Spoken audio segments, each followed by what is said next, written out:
Bullshit.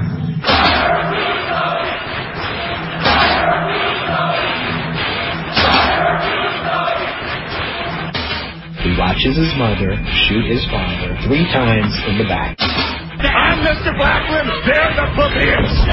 I look like Quasimodo to you. What about Johnny Lauber? What about China? Big speech of his deathbed. Adrenaline rush now. Adrenaline rush now. Adrenaline rush now.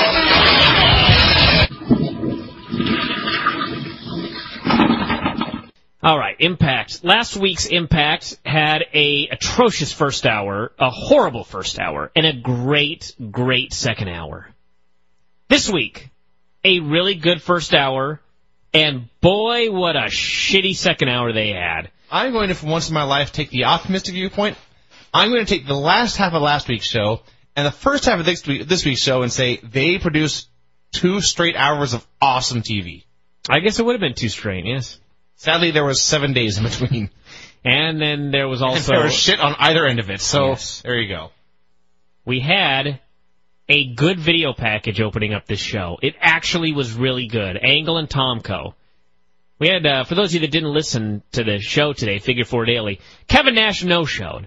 I know that some of you will be surprised to hear such a thing, but he did in fact not show up for the program. He was supposed to call at noon. It is currently 11:27 p.m. and he has not called yet, so I'm thinking that it is in fact a no-show. But we had a show today. We had 4 guests on, Mike Coughlin talking UFC, and we had Oliver Kopp and Mike Sawyer talking UFC, and they were there live, actually. So they had a lot to talk about, including some scoops about Ultimate Fighter, some other stuff. And then we had Lance Storm on the show. And Lance Storm, of course, a vociferous critic of TNA many times, and he also noted that this video package was great. And then he noticed it would have been greater if it were building up over 3 or 4 weeks to a pay-per-view. Indeed. It did not. Baby steps. Just entertain me in the short term, then we'll worry about building to a long-term Well, they deal. could not even do that. By the time the show was over, they had failed. No, by short term, I mean a segment. We had Angle, AJ, and Karen, who, of course, were fighting. Borash was in a neck brace. The deal was that AJ finally decided he wasn't a geek anymore and was standing up to Angle. Kurt tried to blow him off, and AJ said he wasn't a goof. He was a 3-time former champion. Angle laughed at him. Karen got in there. I think she got shoved or something. Angle snapped and told AJ not to touch his wife and said if AJ helped Tomko tonight, he not only was going to kick his ass, but AJ's ass as well. And he kicked him out of the office, and AJ said, fine, I'm gone. And I watched this, and it was like, did I miss 4 shows? Why is AJ Styles all of a sudden a tough guy standing up to Kurt Angle? What the fuck did I miss here? I see, I don't know a why. I don't have a why. All I know is they had the really awesome Tomko Angle video package. They had AJ not being a geek and Kurt not being a goof and both guys being badass, especially Kurt being a complete badass. And I thought, holy cow, this makes no sense, but it's better. Yeah, this was better than the usual bullshit. Team 3 cut a promo about the pay-per-view, talking about how they're going to kill the X Division, and he was cutting his promo and he had all this crazy heat, and then all of a sudden they cut to a shot of Black Machismo, Chris Sabin, and Alex Shelley dressed up as old-school Dudleys being wacky, and you could just hear the heat die in the building. That's bad. So as they were ranting, Team 3D ran in and beat him up, rather violently, in fact. And Mike Tenay, of course, had to alert us that the good guys were mocking the bad guys and were not really the Dudleys. Yes, had to alert us to this fact. Yeah. So then Team 3 dragged him down to ringside and continued beating them, and Machismo gigged, and Sabin and Shelley got put through tables, and Bubba finally screamed that they were little boys in a man's world, talked about how they were heroes in ECW, legends in WWE, and now gods in TNA. And if God was a heel, he'd be in Team 3D, and he warned the X Division not to show up at the pay-per-view. And this was a fabulous, fabulous promo by Bubba Ray Dudley. Yes. And it's actually ended up being great stuff. And the show was on a roll. The beatdown went on forever, but it established the point that, hey, the heels have just gotten the heat on the baby faces in this angle. They've laid them down and laid them out and had their way with them, and then the Bubba cut his fiery promo. It was awesome. They didn't rush anything. They did not go to the back. They just let the angle be what it was. They gave it they get plenty of time. Then they went to commercial, and then they came back, and the most amazing thing happened. They recapped it. Yes. They aired a recap package of what just happened. Yes. In case someone had happened to, step away from the television for a second. I was astounded. This show was like 50 minutes old, and I was so happy. This was a thumbs up. Yes. Then we had Crystal interviewing Scott Steiner and Petey Williams. Steiner now apparently is having his promos written as if he's a Rock. He actually used the line, he screwed up Crystal's name and then said, it doesn't matter what your name is. Zing! So low rent. So she told him that if Team 3 won at the pay-per-view, there would be no more X Division, and he couldn't get a title shot at the X Division title. And he said, Petey, did you know anything about this? And Petey goes, that's a rumor, but it's your problem, not mine. And Scott said, well, listen, if it's my problem, it's your problem. Moral of the story is, Scott doesn't watch the show. Correct. Scott has no idea what is going on in this program, and why would he? But this was wacky, but it was short enough I didn't care, and then it just went right into the next match. I actually like the angle with Scott Steiner being the one guy that doesn't actually watch the show and never has any idea what's going on. Yeah, it works. He thinks first he thought the X Division was all about being 4 feet tall and 100 pounds. He just shows up to beat ass. He doesn't care about all the other bullshit. He goes to do his job or he's assigned to do, and that's all. So we had Rock N Rave Infection against Steiner and Petey. They're a team now. Rave apparently is the new young Billy Gunn. So I should tell you what he was wearing and did with his hair. A wacky single ponytail thing. So Petey stole a bunch of spots from Scott's arsenal and this and that, and finally Scott ran in and ran wild, suplexing everybody out of their boots and screaming, that's how you do it, to Petey. Tagged him back in, and as Petey set up for the Canadian Destroyer, Scott grabbed both briefcases and started heading to the back. Petey yelled at him, and so Scott clonked him with one of them and then bailed, and Rave got the pin, and Christy bounced her boobs up and down, and there you go. Rock Rave Infection, this is week 2 of the Guitar Hero phase. I now love these men. They're now both so over-the-top wacky heels. They've both been the most boring dudes I've ever seen forever. Forever. It's been years I've been watching these guys. I've never cared about either one. Now they're awesome. They're fake rock stars, and it's great. Then we had the best video package I've ever seen. The Bullet was training young BG. The Bullet can move. Oh, yeah. The Bullet is, in fact, in better shape than his son. The best part was doubt about that. BG struggling on the incline press, and so Bullet grabbed the bar and curled it back up to the rack. And then at the end of all this running, BG yacked, and god damn, this was great. This is wacky fun. Yes. Hernandez and Billy Gunn. Salinas has enormous breasts. And by the way, for those of you wondering why she is now Salinas and not Shelly Martinez, they wanted a name that was Hispanic. Her name's Martinez. Yeah. That's a Hispanic name. This is true, though. Is that not the best story you've ever heard? How retarded are these people? That's the best story I've ever heard. They couldn't just call her Martinez. No. What tards?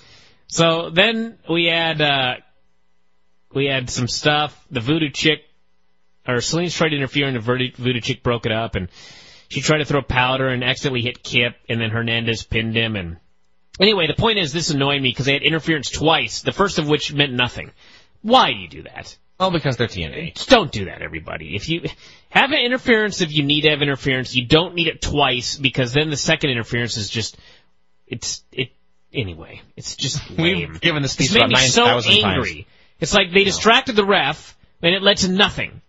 And then they distracted the ref again, and it led to the finish. And I was like, why did you waste my time with the first distraction? Why? Just to annoy me, apparently. I don't have an answer for you. So Kip yelled at the Voodoo Queen. He made fun of her that all she does is shake, and she hasn't done anything for them since they hired her, and then he fired her. No, actually it was worse. He said, you wear too much makeup. Too much makeup, yes. You shake around too much. You dress like you're straight out of the 80s, and you talk too much. Killed the joke. That line utterly killed the joke. But of course it's TNA, so they don't understand. That's what they do. They understand comedy. Yeah, so then he fired her. Oh, and it gets better. After he goes, you wear too much makeup, you shake around like you're having a seizure, you're dressed straight out of the 80s, and you talk too much. Don West had to make sure to say, why she never talks. Yes, because this is TNA. It's comedy for fuckwits. For people who don't get the joke and have to have it explained to them. So yes, Kip fired her. Yes. I went into this thinking, Kip James and Hernandez, this could be ugly. First thing I noticed was that, holy crap, Kip James is a gigantic man. Dude, we say that every time he's in the ring with anybody large. Yes, and or anybody small. It rings true again. Then they had a match, and you know what? It was okay. It was fine. It was fine. And then Shelly Martinez's breasts are, in fact, the new stars of the LAX act. Hernandez and Homicide are completely secondary. It's all about her tits.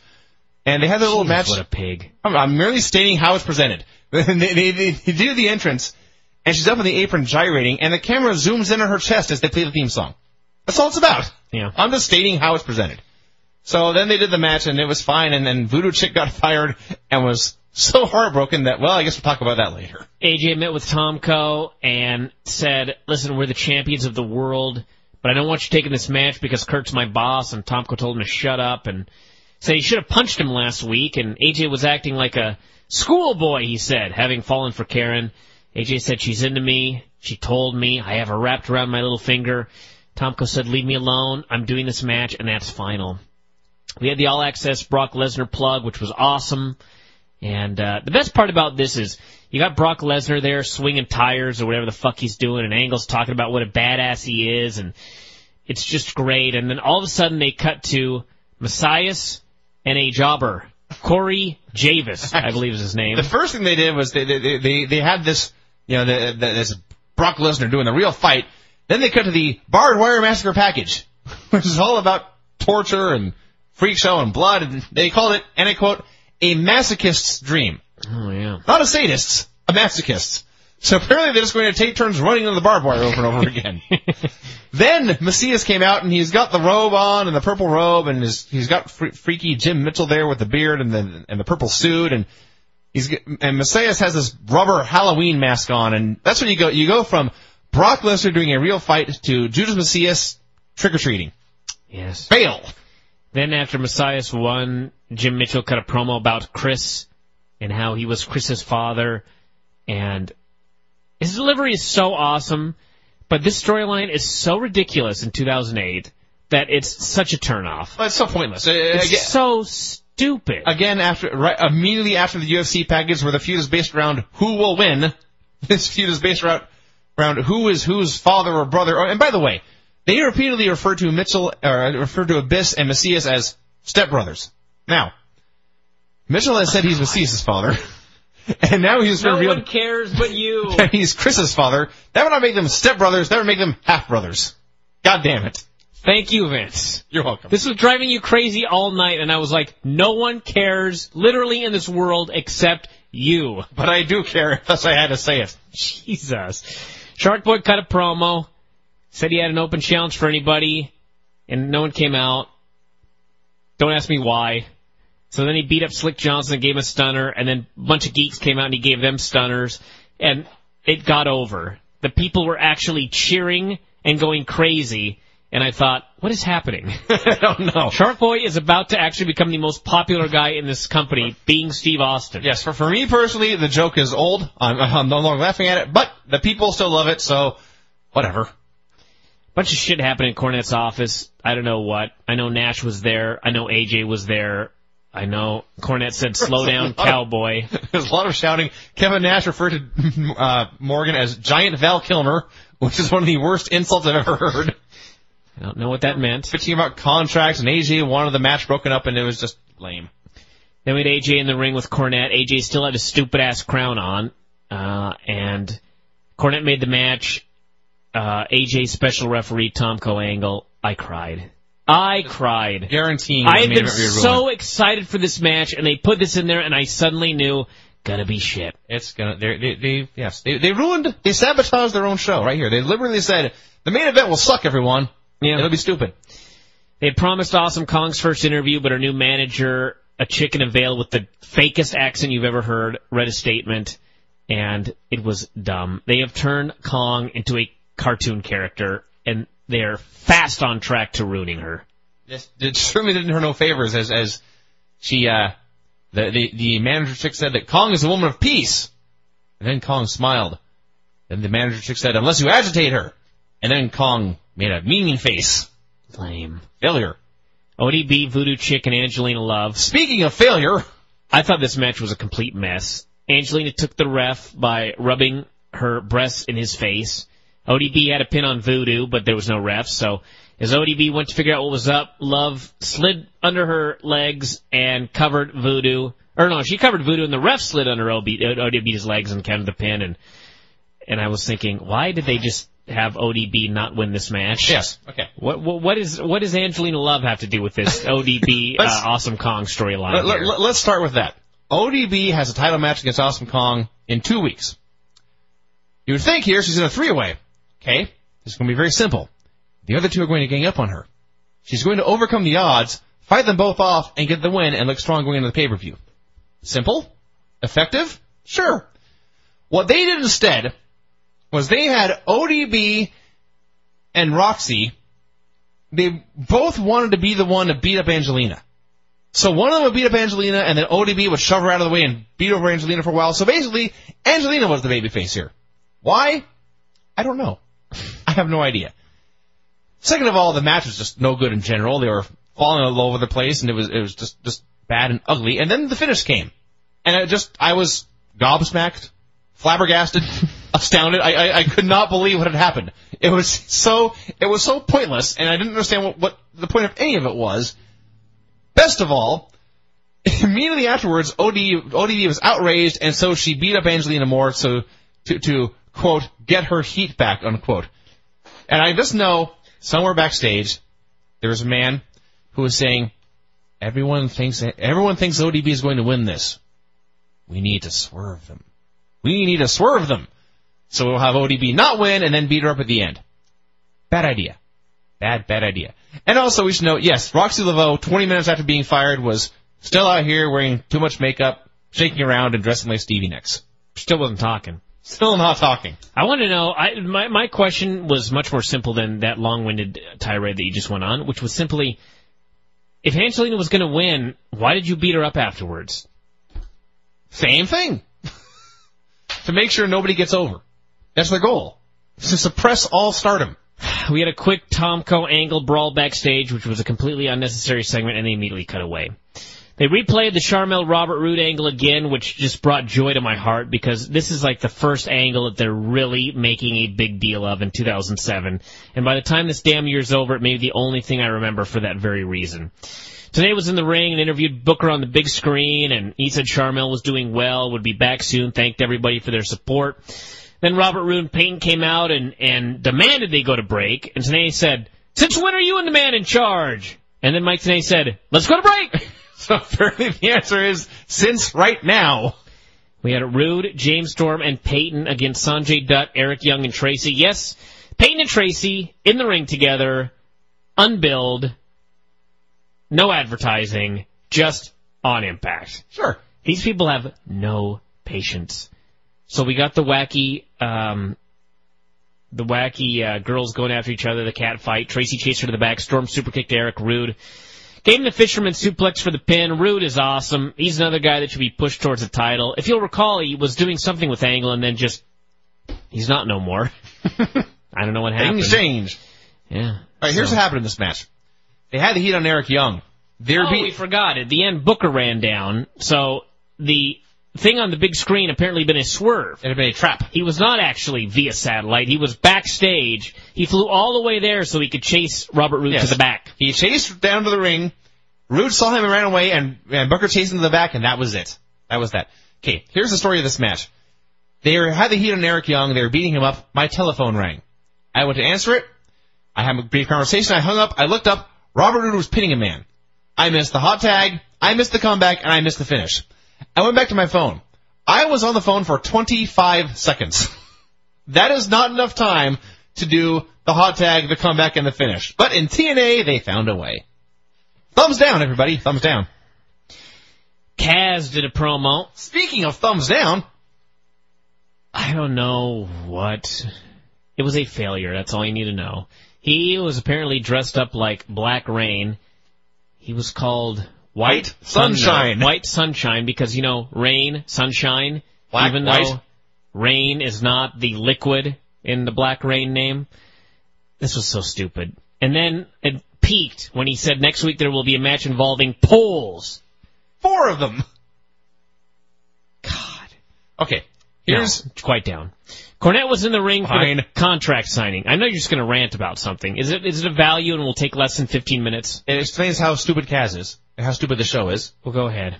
Kaz is angry at Dustin Rhodes, Black Rain, so he challenges him to a match where there are 4 poles, 3 of them have mousetraps in them. So, Kaz is so angry, he is going to challenge us into a match where there is a 3 out of 4 chance that he himself will get struck by mousetraps. Yes. Stupid.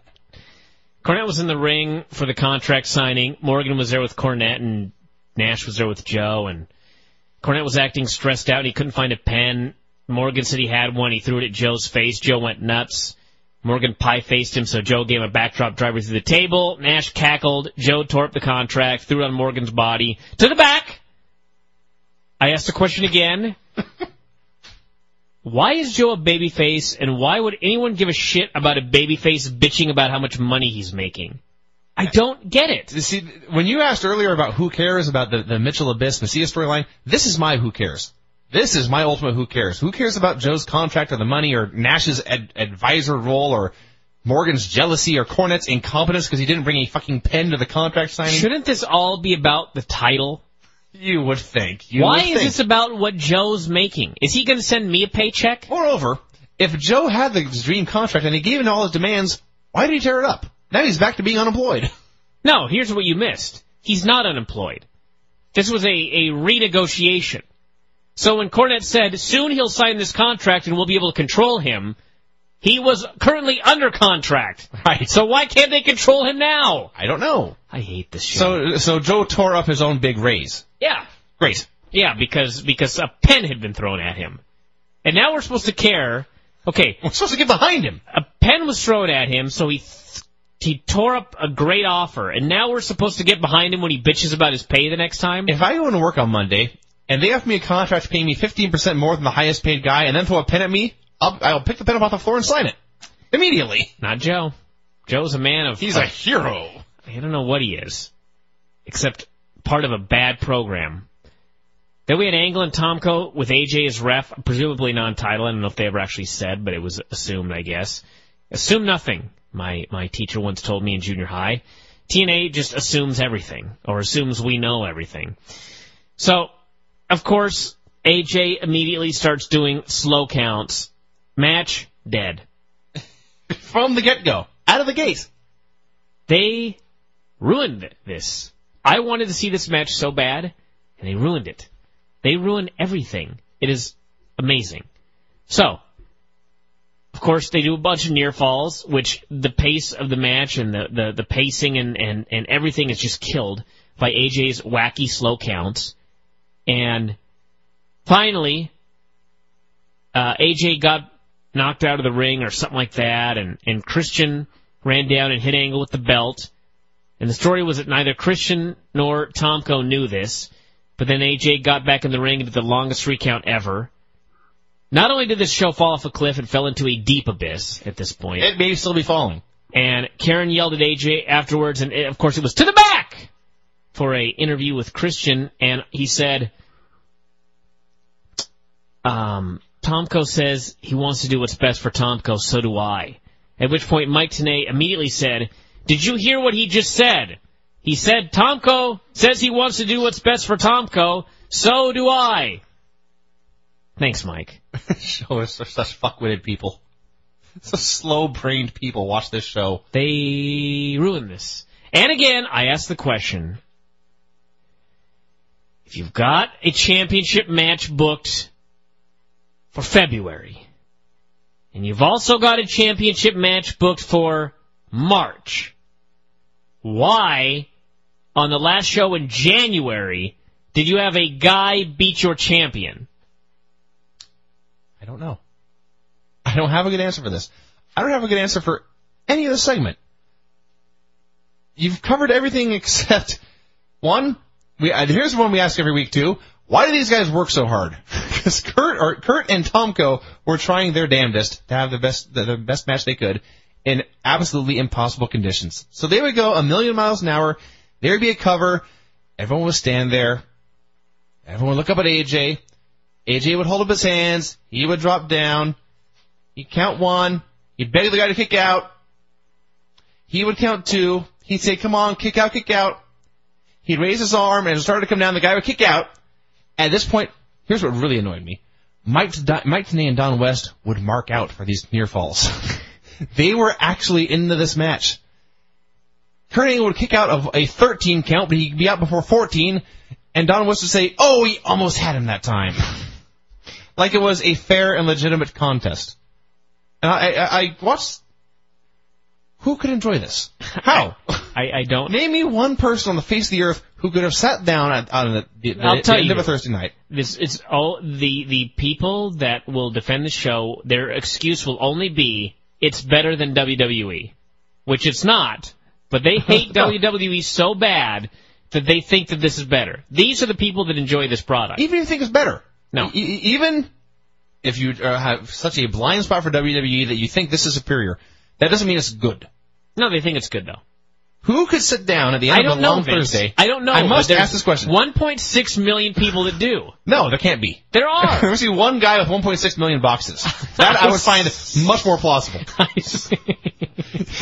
There's no way 1.6 million people can go to work all day, go to soccer practice, pick the kids up, come home, at the end of the long day, watch Impact. It can't be done. One guy with 1.6 million boxes. That I'd buy. I will not buy millions of people sitting down to watch this show. That can't happen. I don't know. I don't care. This show is bullshit. Thumbs down. This show infuriated me. You ruined it. TNA. You ruined it, TNA. You ruined everything, you bastards.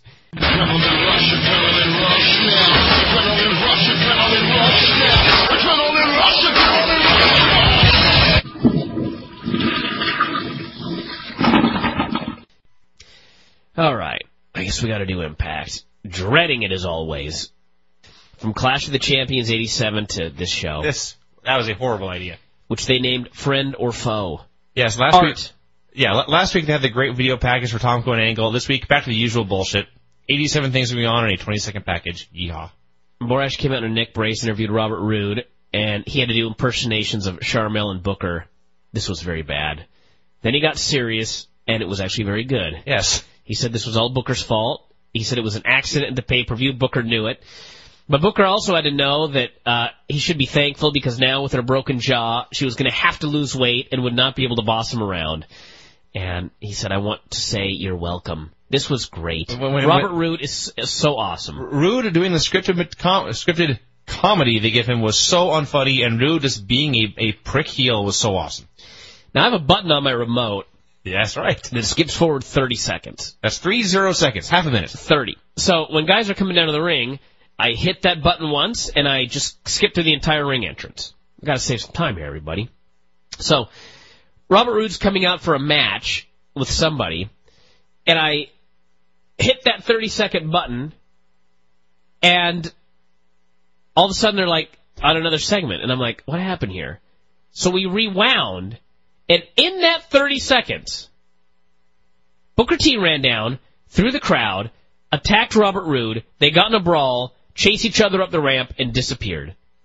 Less than 30 seconds. That's right. And as soon as they got to the top of the ramp, the announcers immediately moved on. They didn't care. Immediately moved on. There was no reaction to this insanity, this violence. Shit like this makes me long for that Chuck Palumbo segment. Something that we're actually supposed to care about. I will remember the Chuck Palumbo segment next week. And for the rest of your life, probably. I mean, in fact, I may still be seeing it.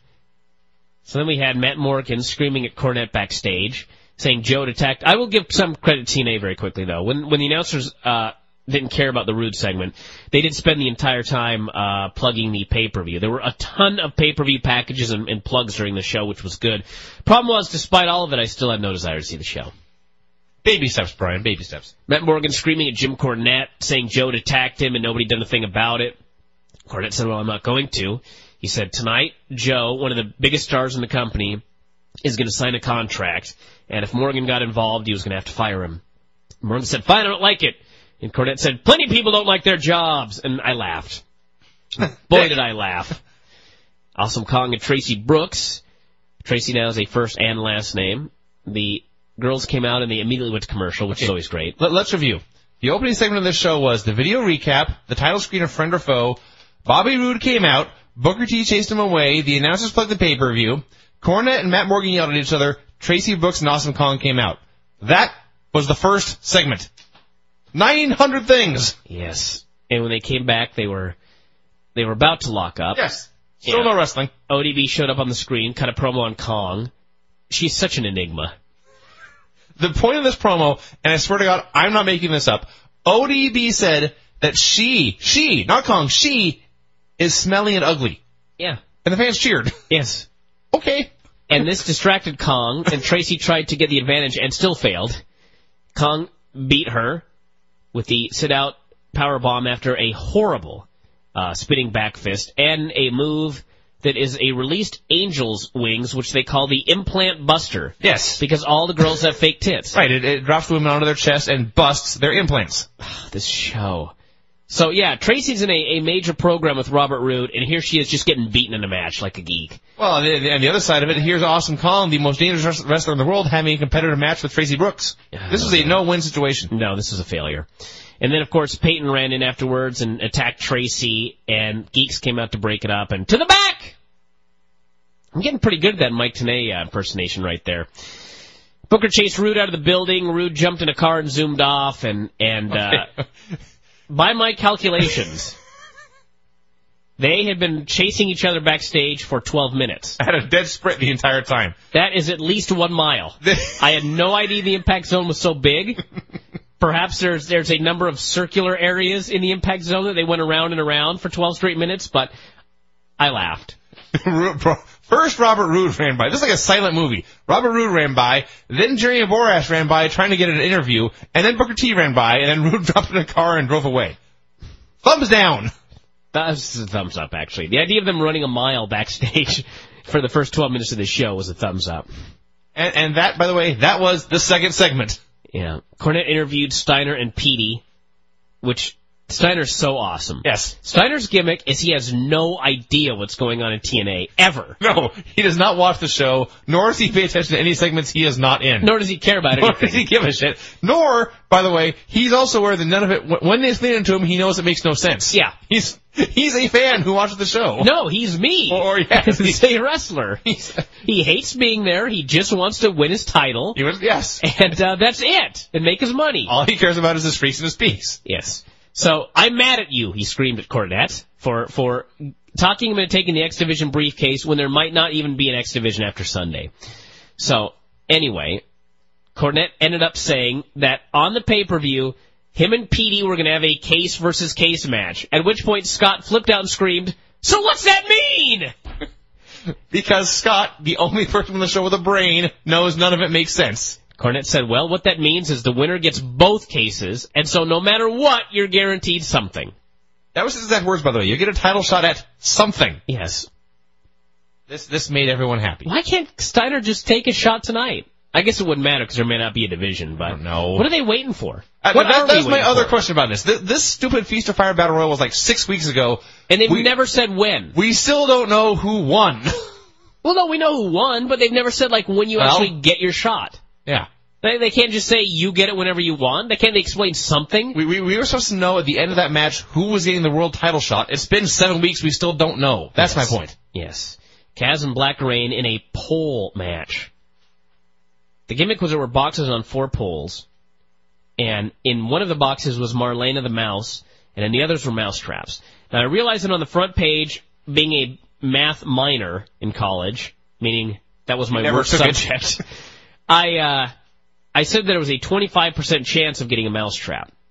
I was alerted there was actually a 75% chance at the beginning, and the percentage would change as more boxes were open. I will say that I did know for certain that there was a 100% chance that the mouse would not be discovered till all the other boxes had been opened. There you go. The mouse is going to be in box number 4. That I knew. So yes, Kaz, who designed this match, had his own fucking finger snapped in a mouse trap because he's such a dipshit. And finally, he opens the box, he gets the mouse, and then Rain beats him up and takes the mouse. Okay, among many, many stupid things, let's list the stupidity. First of all, they have this match, there's 4 poles up, there's boxes on top of the poles. The guys come out and start wrestling. No one, I take it back. At the very beginning, Mike Tenay said it was time for the 4 poles capture Misty match. He never explained what was going on besides that. Of course not. They started to wrestle, they went for like 4 minutes before Tenay explained what was going on. So if you missed last week's show, you're screwed. Now, stupid thing number 2. Dustin Rhodes is very tall. I don't know how tall he is, 6'5", 6'6", but they clearly didn't know either, because when he climbed up to the top rope to open these boxes, he opened them up and he looked right in the door. And there was no way, the first time, he kind of realized, whoops, I'm not supposed to look in here. And he looked down and stuck his hand in and got mousetrapped. The second time he went up, he had learned something because he's not a moron. So he was like, I don't know. Well, he has his moments, but he was looking at something behind the box. So he was looking at Kaz, the fans, and thing. So he had his head actually to the side of the box. So at least he knew he could not look in. But yes, they did not build the boxes high enough that Dustin could not just peer into them and look for the dang thing. Stupid thing number 3. We pointed out last week that Kaz called himself White Sunshine, painted himself white, had a white mouse. Well, we did not realize Kaz did not go and acquire a white rodent. Kaz took the black rodent and dyed it white. That's what they said. That's the storyline. He apparently took the mouse and dipped it in bleach, and now it's okay. Now it's just white. He dyed the mouse. So that's a key part that we missed. He put the mouse in bleach. Yeah. To paint that it. Seems like PETA or something. I suspect that's illegal. I suspect the rat would not be okay. So, then, the capper of stupidity, the point of the match is to see who gets the mouse. Kaz wins and doesn't get the mouse. Yes. Stupid. These guys are dumb. Booker did an interview about the match with Roode at the pay-per-view. This was buys. He never felt hate in his heart like this before. And I will note that for those that have made fun of Dave and others, no man has ever said more than Booker T did in this promo right here. And it was a great little interview, and it is amazing to go from a fucking mousetrap on a pole match to Booker T and Robert Roode and think that the same writing crew wrote both these things. It's inconceivable. How can that be? Then we had Johnny Devine against Homicide, where they mentioned that because the pay-per-view was Sunday, this might be the last X Division match ever. And which begs the question, by the way, of why Johnny Devine wanted to officially win the X belt from Jay Lethal. He did that last week. Well, it begs the question why he's in a match where his team's trying to kill the division he's champion of. I don't know. None of this makes any sense. Of course not. So Homicide killed him with the Gringo Killer, and then Team 3D made the save for the disqualification. The announcer threw in a line about how the champion now could retain on a DQ. And I thought, if this were real, why would you make that change? Why, after all these years, would you rule that now it's okay for a champion to save his title by getting DQ'd? Apparently they watched that Abyss Sting match with a shitty finish and said, hey, that sucks, and it took them a year and a half to react. God. So we had, let's see. Christian Cage promo. Oh, yeah, actually the finish was Devon running in, but he ran in too slowly. Oh, that's right. DQ, so. Yes, the ref had to count 1, count 2, and then just hang out for a while. I think it is important maybe that Devon loses that weight, because he's getting very slow at 280 or whatever he is. So we had Hernandez making the save for his buddy, and then gave Devine the border toss, and that was that. Cornette came out for take 2 of the Joe contract signing, and they talked about money again. Oh, he's awesome. We had Nash out there with Joe. They were all smiles, and then Kurt came out and cut a promo on Joe. And it was funny to think that the main event is Kurt versus Christian because, boy, what a no-bias main event. They've done nothing for that match that you could possibly care about. It's all about everybody else on this show. So, anyway, he threatened to break Joe's ankle and cripple him if Joe didn't call the match right down the middle because Joe is a special referee, which, again, no bias. So, Joe took the mic and said that's exactly what he was going to do at the pay-per-view, called down the middle, he shook hands with Angle, and then gave him a sidewalk slam through the table, and then just left. And Cornette frantically retrieved the contract and said, here, sign this? And Joe said no, and he tossed the contract aside. Why did he do that? I don't know. It doesn't make any sense. At least last week he was disrespected and a pen was thrown at him. By management. This week, management completely respected him, had a pen. Yes. He beat up this guy that came out to disrespect him, and then he didn't sign. Right. For no conceivable reason. He didn't sign the contract that has every clause and financial bonus he's been wanting for so long. What does this pussy want? He's a fat, Why are we bitch. supposed to get behind this man? I don't get it. It doesn't make sense. Then we had Borash backstage with a Rock N Rave Infection. And I will say this about these guys. Before they were that turn the channel annoying. Now they're train wreck annoying. You just can't stop looking at the atrocity that is this trio. So she comes out and does the Jillian Hall gimmick, which is such a grand irony because Jillian Hall's gimmick is a gimmick. Yeah. Christy Hemme has a band. She's trying to be in a band, like Right. be in a real band. And her advertisement on national TV is that she sucks at being in a band. Yeah. It boggles my mind, this program. So, we had Rock N Rave versus Shark Boy and Curry Man. I must interrupt you here. They had the Rock N Rave Infection backstage. Now, I'm a fan of the gimmick in and of itself, but this was everything wrong with TNA and comedy in a nutshell. They decided they needed to spend 4 minutes basically explaining the gimmick. They're grown men who play with toy guitars and think they're in a band. So they did their whole spiel backstage first. They did everything. Jimmy Rev said, thank you, Cleveland, or whatever. Lance White said something stupid. Chrissy screamed. They faded to black. And then they came out for their entrance, in which they did the exact same thing. Yes. To let everyone know, look, they have toy guitars. They're funny. Fuck you, TNA. Wow. I love the of Rock all N the things to be upset about on this show. I love the Rock N Rave Infection for like 2 weeks, and they made me hate them. Oh, wow. So they had a match with the Curry Man and Shark Boy. They cannot make me hate the Curry Man. No, it's impossible. I don't think it's possible. He is the only life on this show. I don't know why it took this country a decade almost to get him over here. Dude, people have been wanting Curry Man in this country forever, and I'm shocked that TNA is the first group to actually bring him in that gimmick. Yeah. Such a fantastic... I can't even believe it's Chris Daniels. He has so much more charisma with the mask on. Yeah, when it's unbelievable. And I think Chris Daniels is great without the mask, but as Curry Man, he's unstoppable. Better. We can just agree that he is better. Yes. So they had a fun little match just because it was Sharky and Curry, and Sharky hit the stunner on Rave, and Curry hit the spicy drop, and then Sharky got the pin, and it was grand. I loved everything about this except when Lance Hoyt, for no apparent reason during the heat, performed an F5. and didn't even make a cover. It didn't make a cover. It didn't cut anyone off. It was just a move. There was a great moment where Hoyt was standing on Curry's head, and Christy ran over to do something, and Hoyt didn't know she was there and stepped on her face.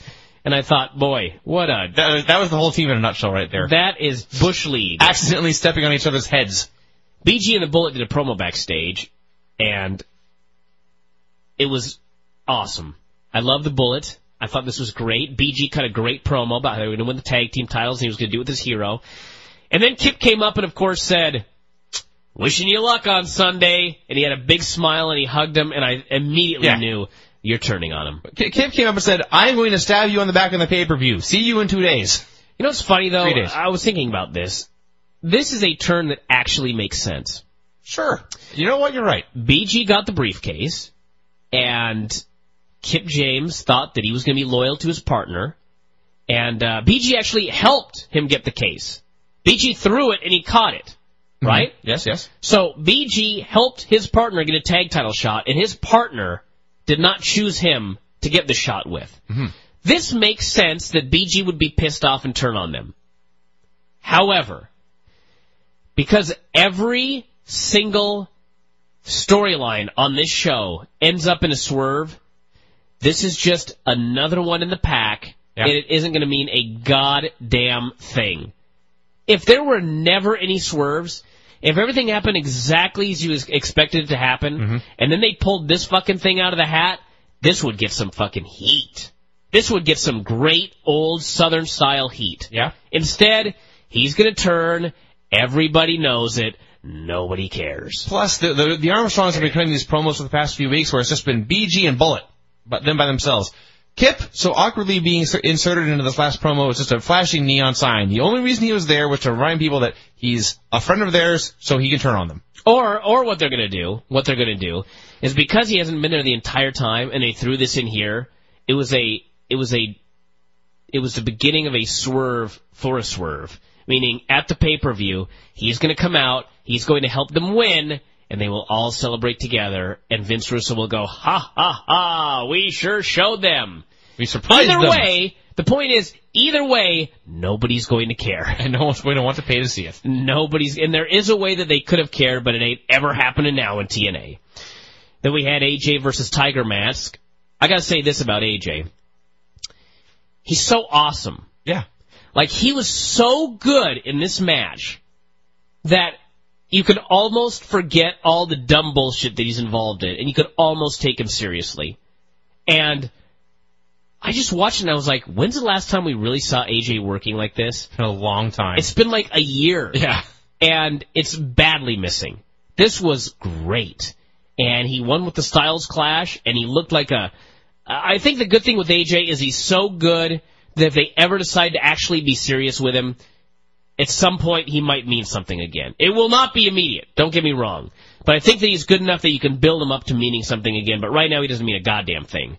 And I'm sure what's going to be happening on the pay-per-view ain't going to help. So that was that. We on the plus side, we got a great 8-minute wrestling match here on Impact. Probably the best match we saw on any of the weekly shows this week.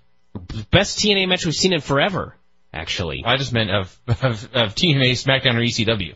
Then we had Christian come out for a chat with Tomko, and he wanted to know... I actually turned around and he said, do whatever you want, I guess thinking that Tomko might hit him. Or fuck him in the ass, I don't know. I forgot about this segment until you started talking. I looked at my notes and I have written down, I have no idea what is going on. Christian was there, he gave Tomko a chance to, he turned his back and gave Tomko a chance to hit him. Tomko thought about it and finally couldn't bring himself to do it and he left. And all I can think was, why does Tomko want to hit Christian? I don't know. What did Christian do to Tomko? I have no idea. Why should they be hating each other? Christian helped Tomko beat Kurt Angle last week. Yeah, so why would Tomko want to hit him? Christian got Tomko a job. They never broke up. They just stopped teaming. Why should they want to fight? I don't know. And I also don't know why Tomko beat Kurt Angle, and nobody seems to care this week. No. It didn't mean a goddamn thing that Tomko beat Kurt Angle. Pitting the world champion is irrelevant. This is a good hour. This was in the middle of the good hour of Impact. Yeah. And you have these questions, and this is the worst company ever. Tomko, even when it's good, it's just ridiculously bad. Tomko has been the champion and the guy who I guess is theoretically supposed to be the top star in Joe, and he's still just Tomko. Then we had Christian against Judas Mesias, who, of course, I guess I would think that Judas Mesias would be at least close to semi-main with a barbed wire mayhem match, but no, he lost clean to Christian. Of course, yes, they booked a match with two of their top guys, so one of the guys in the main events had to lose. Good thinking. And by clean, this is what happened. There was distraction from Abyss, and okay, fine. If you're going to have distraction leading to the finish because you want to protect the guy, then make sure that when you do the distraction, the guy immediately gets pinned, okay? That way, you've got the out. You obviously wanted an out because you have interference. Otherwise, you wouldn't have interference. Right. You had interference because you wanted an out. You didn't want this guy to lose clean, okay? So, if you have interference, and the guy that was distracted gets hit with a move, if he kicks out, distraction nullified. That's what happened here. Macias gets distracted, Christian hits a move, Macias fucking kicks out, they do some more stuff, and then Christian pins him. That's a clean pin. That counts as a clean pin in He TNA. got pinned clean here, and they still had distraction. Yeah. Hate this place. Yeah. So things got better then, because Abyss returned. He had barbed wire wrapped around his forearm. He went to chase Judas Mesias up the ramp. This is supposed to be scary. This was supposed to be horrifying. This is supposed to be captivating. This was two clumsy guys with barbed wire stumbling up a ramp into the dark. Yes. It did not look cool. And then AJ ran down. Yes, and then AJ ran down. 800 men had to be involved in every impact. AJ and Angle helped beat on Christian. Apparently they're friends again. I don't know how. They were not friends when the show began. No, they were not friends last week. They were not friends when the show began, but they're friends now. And then, of course, Tomko ran down to make the save for Christian. And this was the go-home show, everybody. That was supposed to make you want to see Is Christian the match on the pay-per-view AJ and Angle versus Tyson and Christian? Why no? Of course not. It's Christian versus Angle with Joe as the referee, and I have no fucking idea what Tyson and Christian are doing. Tyson and AJ are defending their titles against Bullet Bob and BG James. Oh my god. This company sucks. Listen, I enjoyed the second hour of the show. We had a great match with AJ and Tiger Mask. We had a good tag match, and the main with Christian and Judas Mesias was a good TV match. But it's all so pointless and stupid. I'll tell you, it's so insulting. I'll tell you what. You got 1.7 million viewers last week. By the way, the rating was down this week, but last week you got 1.7 million viewers. You set a new record. 1.7 million viewers watched that show. All right, you're going to get 17,000 buyers. That's 1%. Yeah, 1 fucking % of the people that are watching Impact are going to buy this pay-per-view. I don't give a fuck how many viewers you have or what record you set. you're getting 1% of your viewers to buy your pay-per-view, your show sucks. Your show is a failure of a pro wrestling show. 99% of the people who see it say, I don't want to pay for any more of this. You know what a pro wrestling TV show is? A commercial? It's a giant commercial. It's a giant, free, 2-hour commercial. Mm-hmm. Not a 30-second fucking commercial in the Super Bowl. It is a 2-hour commercial every single week for a pay-per-view. Yeah. It is such an ineffective commercial that 1% of the people watching are buying. Failure. Fail, fail, epic fail. Adrenaline rush, adrenaline rush now. Adrenaline rush, adrenaline rush now. Adrenaline rush, adrenaline rush.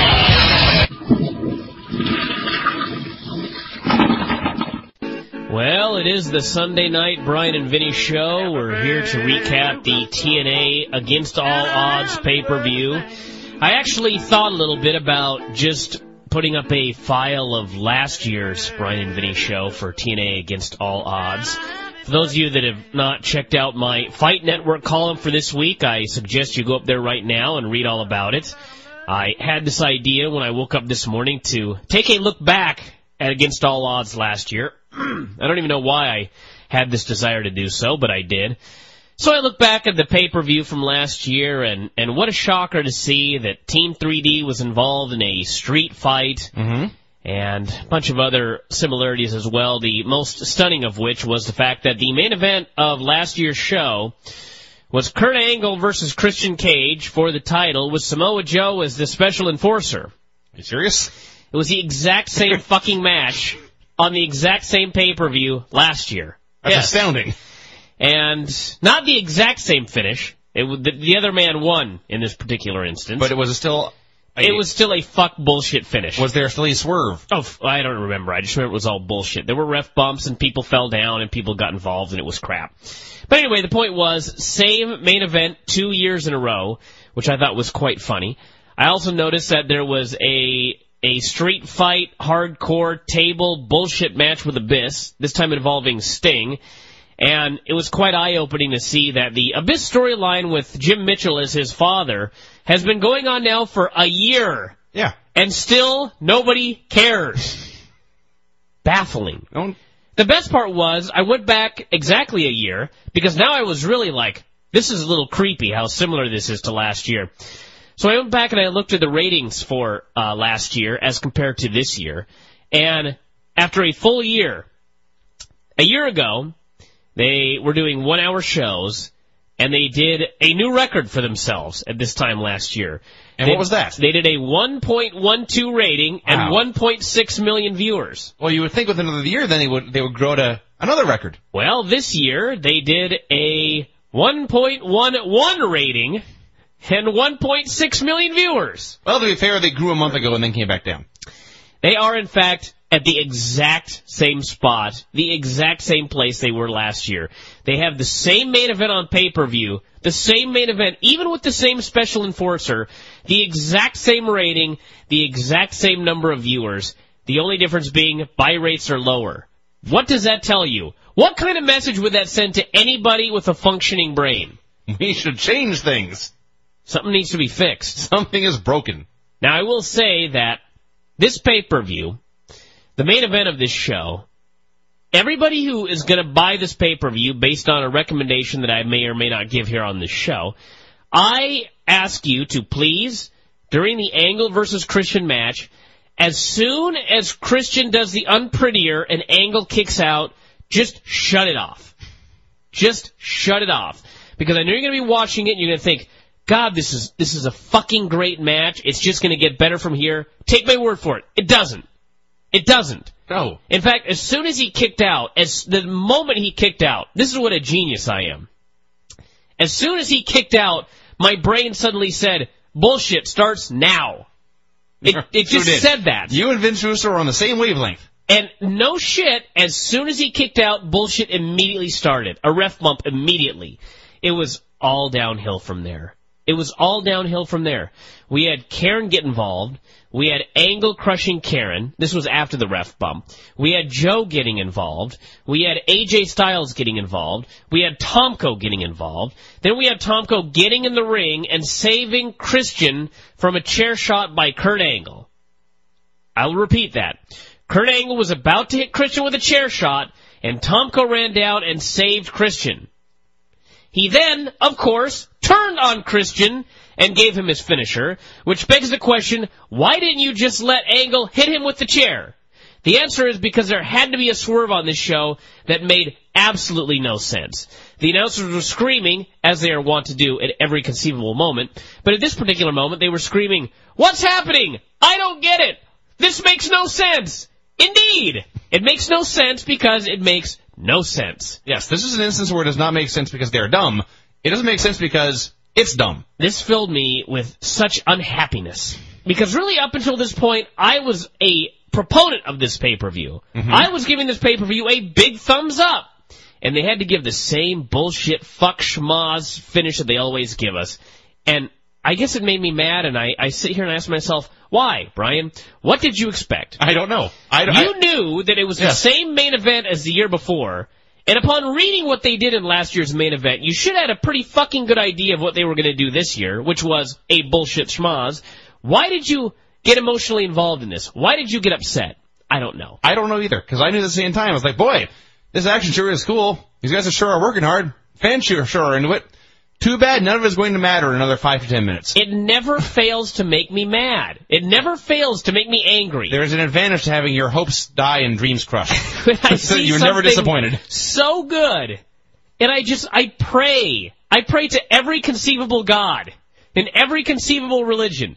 Please just let this match finish clean. Please. That's all I ask. And it never goes my way. See, here's the downside, though. If there had been a clean finish of this match, if they had gone back and forth, and finally, for example, Christian had tapped out of the ankle lock, and everyone in the building had gone crazy and jumping up and down, I would have been so caught off guard that I would have regretted not being involved in it. So, well, that's your own fault. Yeah. I always get involved, and I fucking want what I want. More often watching TNA, this works for me. This was a 3 3/4 star match. I'll give it that. It would have been even higher had they not done this bullshit. These guys worked so hard. This match was so great. And then, bullshit. Bullshit. All kinds of bullshit. It made me so angry that I was just down on the entire pay-per-view. And I'm sure as I go back and recap this, I will say positive things about it, but...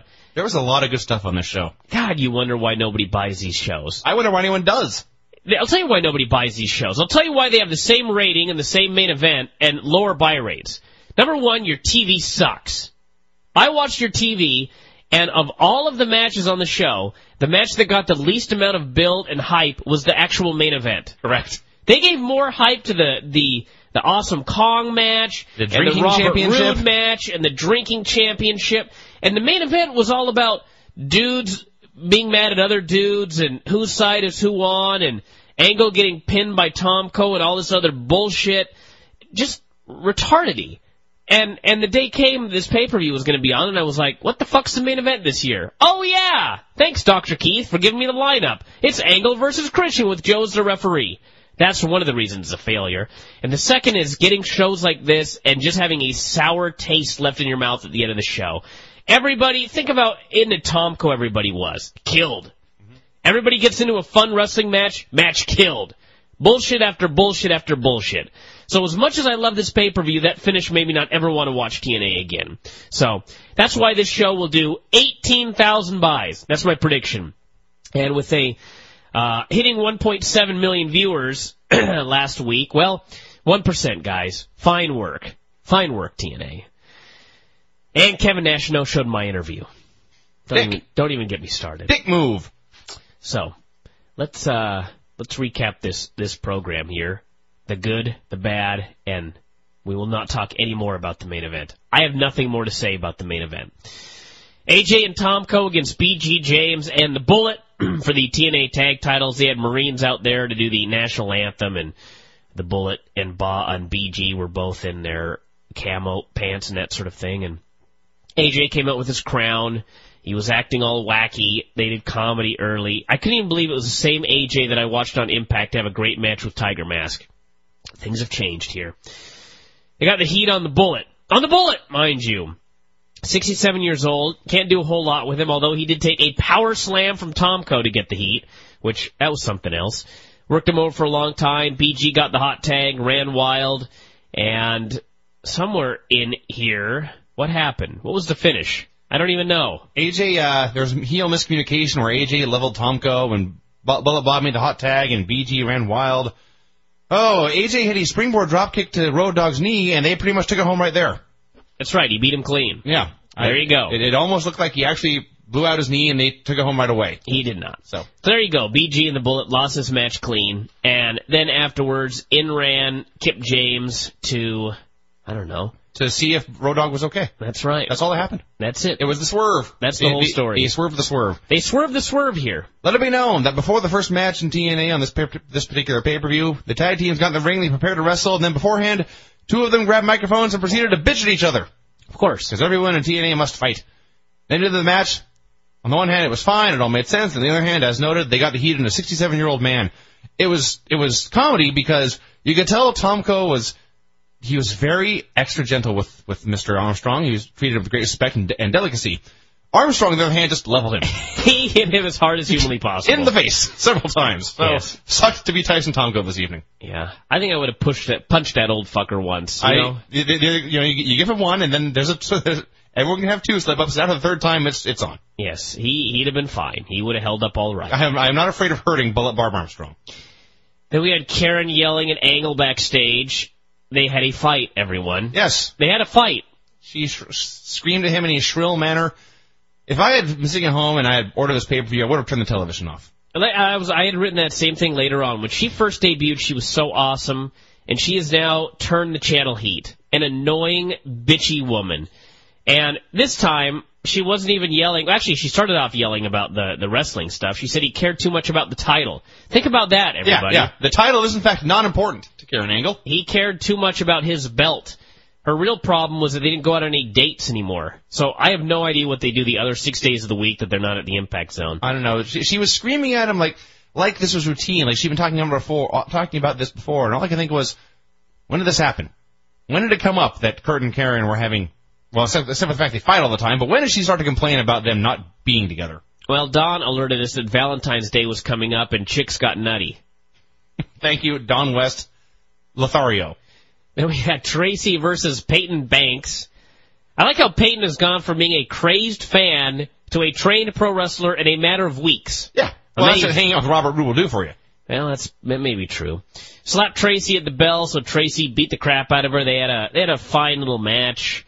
Tracy sold for a long time, then made a big comeback, and the people were actually really into Tracy, and they were chanting her name, and they were into her comeback and everything like that, and the place was not even close to sold out. And as I mentioned in the update a couple days ago, there was a guy on our site that went to get tickets, and he went on a Ticketmaster, and there was a deal right there on Ticketmaster saying, "Here's free tickets for TNA." Nice. And he got like $300 seats for free. So it was heavily papered. But the point was, these people were passionate freeloaders, and there was a brief moment there where they freeload with fury. It actually seemed like TNA was something other than a distant number 2 in a 2-horse race. But later on, that sadly it came back, but didn't return. But yeah, so finally, Peyton charged into the corner and missed. Tracy rolled her up for the pin. And then Peyton tried to beat her up afterwards, and Tracy sent her packing. So apparently this feud has culminated and ended, and Tracy is now moving on with her life. Tracy's victorious, now move on to her next foe, yes. These girls had a fight. They brawled a lot. They brawled on the floor. They brawled on the mat. And on the one hand, neither of them is Mick Foley. On the other hand, this was far from horrible. So this is a perfectly fine way to spend 7-8 minutes on a Sunday evening. Then the match ended. And Mike Tenay noted that they were going to go to a backstage promo featuring Scott Hudson, who, as he noted, was making his big return. Yes, he's back, he said. And all I could think was people around the country going, all right, Scott Hudson is back. Yeah. Woo! He's not back. I think he's here for South Carolina, and you'll never see him again. We had Petey versus Scott Steiner. Actually, first we had a video package. The theme of this show was the world's wackiest video packages. Yes. I can almost recommend this show just so you could all see how wacky video packages can be. Well, and sometimes wacky video packages are okay. A wacky video package for the main event was just stupid wacky. For this particular feud, I am fine with a wacky video package. Sure, but they don't know the difference is the problem. That is, in fact, true. One of the many problems with TNA is they don't know when to be serious and when to be funny. So we had Petey and Scott doing an interview, and Petey was doing this goofy promo about how he'd been doing crunches and push-ups in the womb, and Scott was apparently trying very hard not to laugh. And finally he called Petey a little punk, said he'd had more title matches or more title defenses than Petey had matches. And then he warned him, "Don't copy me tonight, or you'll be in trouble." Yes. That was... Yeah. I'm fine with that for this feud, though. It's Scott Steiner and Petey Williams. It's Scott Steiner and his mini-me. They're allowed to be wacky. It makes it better. Then the match occurred, and it was fun. I had fun during this match. Scott was just a crazed, strong man, and Petey was just a little bodybuilder that got thrown asunder. And he did in fact copy Scott Steiner. He did a Frankensteiner and a Steiner recliner. Steiner survived it all. And then we had a low blow in front of the ref, a mule kick in front of the ref to the balls, check, a headshot into the briefcase, right, not a DQ. And yeah, so there are actually two of those. It actually culminates later in the show, but we'll get to that in a moment. So there's also distraction and interference by a mysterious black woman. Yeah, we have a new giant female bodybuilder. When I say giant, this chick is no shorter than about 6'3". Yeah. She towers over Scott Steiner. This gigantic woman. It's like she was in heels, but she's still very big. I can't even explain what this is like. It's just like if you took a normal person and made them much bigger. That's close, Brian. Yes, very very insightful. Well, no, it's like the difference between a midget and a dwarf. One of them is got really, really short legs and short arms and such, and the other is just a short person. So you're saying like you put him in the dryer for too long. This one did not have freakish proportions like, for example, Andre the Giant. Exactly. She was just a very large human being. It was like you'd taken a human being and zoomed in a little bit.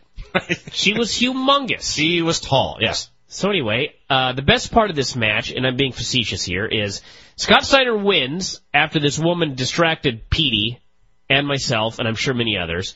And afterwards, after Scott Steiner had won both a shot at the X Division and the world title, it was immediately to the back! No one in TNA apparently cared. No. They have a number one contender in 2 fucking divisions. Yeah, none of it matters. Right before they said to the back, they zoomed in on a fan sign. Did the fan sign say, for example, Big Papa Pump, or 2 title shots, or Feast or Fired? No. The sign said, and I quote, "Tickle it." I don't know what this meant or who it was referenced to, but they decided right then, in between Scott Steiner winning and to the back, they zoomed in on "Tickle it." Yeah. There was a point in this match where Steiner was beating Petey up, and it was grand and glorious, and he was hitting big moves and pulling him up at 2, and then he went to get the cases. So he gets these 2 briefcases, and the referee says, "Hey, don't do that." And Scott Steiner ignores him because he's Scott Steiner. He wedges the briefcases in between the top and middle rope in the corner on 2 opposite sides of the ring. He grabs Petey by the hair and by the trunks, and he goes to ram him into the briefcase, and the referee gets in the way, holds up his hand, saying, "No, Scott, don't do that." Scott pursues the ref for a bit. This allows Petey to recover. Petey grabs Scott, throws him into the briefcase. Yeah. Now, the referee had just he had thrown his body in the way to prevent a briefcase shot. That's how concerned he was that this rule should not be violated, that no briefcases get involved. So then Petey does it. Petey gets away with it. He rams Scott Steiner's head to the briefcase, and the referee shrugs. Yeah. Oh well. Nothing I can do. I'm only here to enforce the rules. It's out of my hands. Yes. And that's when I stopped caring. Borash gave Kurt advice about women, and this required him to caress Kurt and whisper in his ear. Yeah. And he said all Kurt needed to do was look into her eyes and say, "I love you." And as soon as he said that, AJ walked up and heard it, and then immediately left again. And it was comedy. Yeah. when there's a skit involving JB, Kurt, and AJ, and AJ Styles is the one who comes out looking cool, things have gone awry. Yes. Then we had a skit about how the belt was the most important thing in the world, and I thought, holy shit, they're putting over the title for the first time. And then I learned it was about the drinking title. Yes. They are spoofing good business. They are. Yes, exactly what this was. They spoofed training. Yeah. Dedication. Yeah. The integrity and the prestige of the championship belt. Yep. It was all a big joke to them. Yeah. Retards. They don't.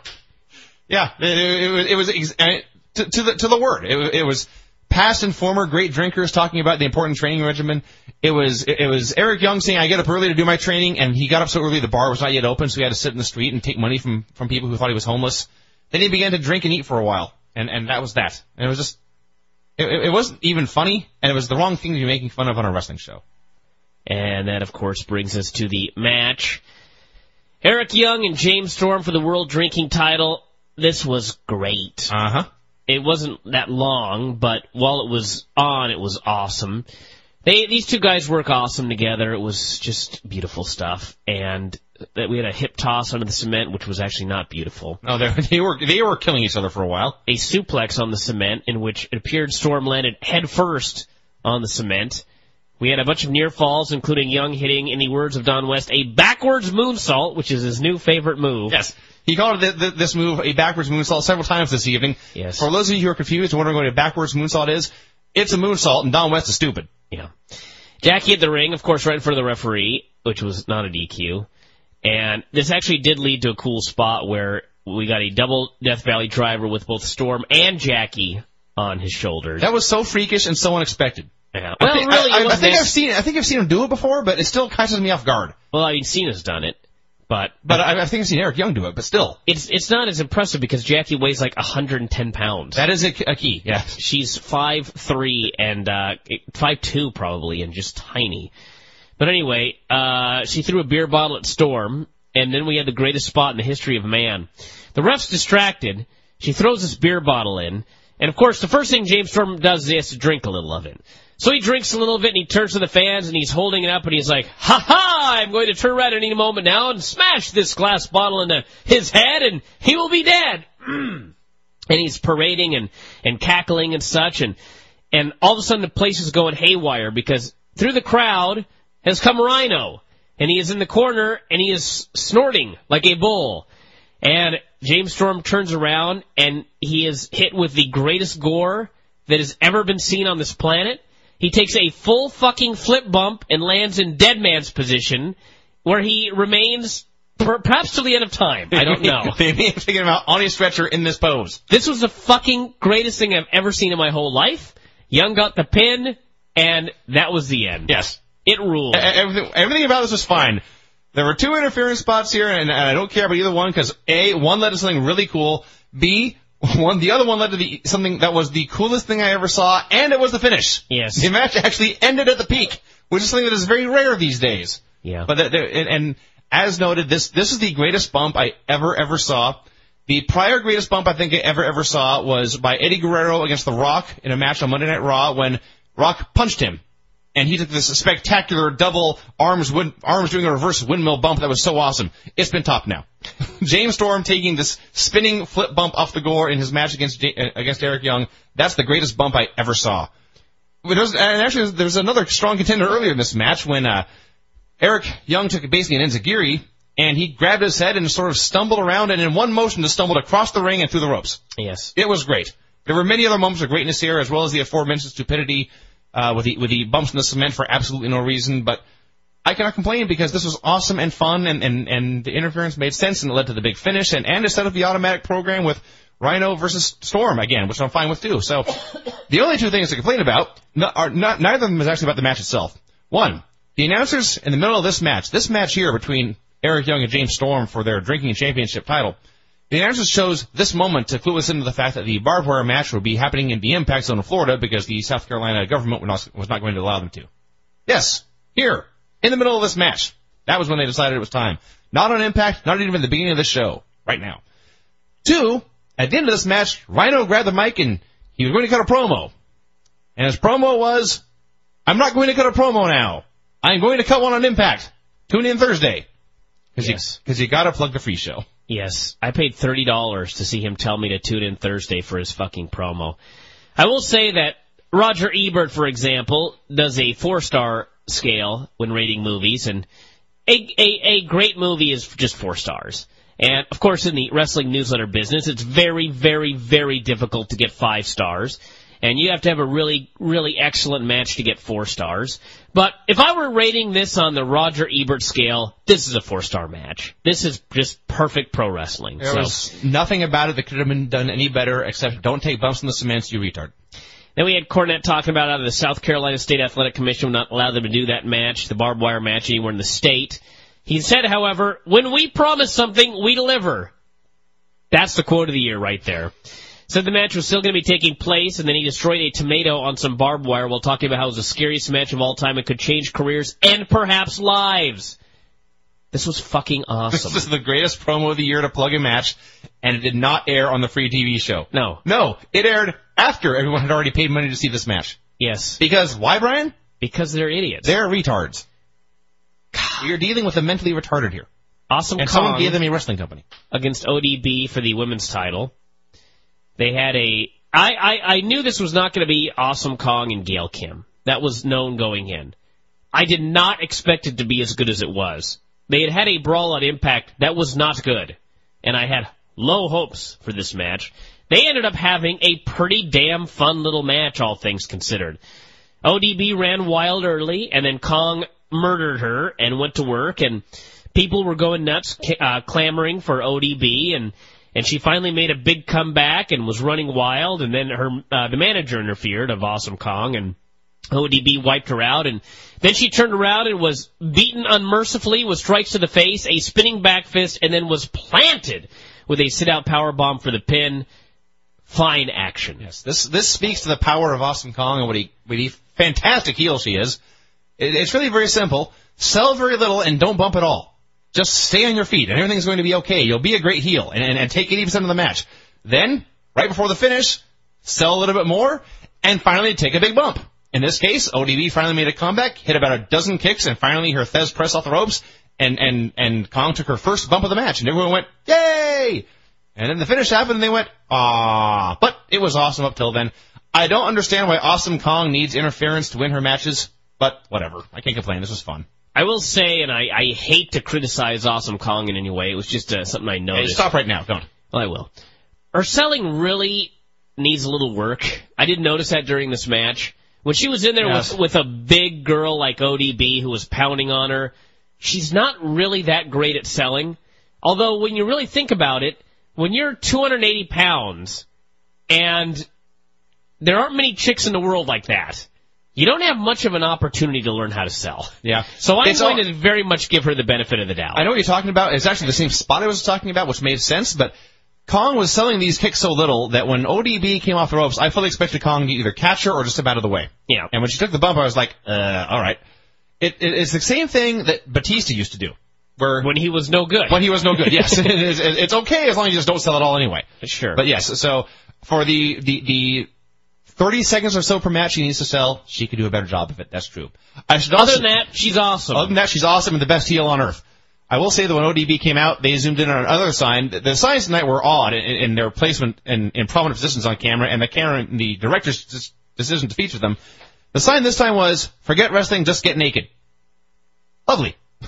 Yeah. All right.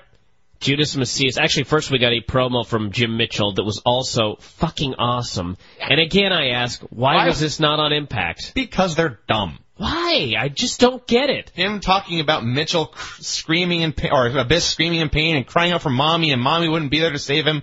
Awesome. Aside from the bullshit finish of the main event, this promotion rules on pay-per-view. I mean, this was a fucking great show on pay-per-view. Mm-hmm. And I watch Impact, and it's a different promotion.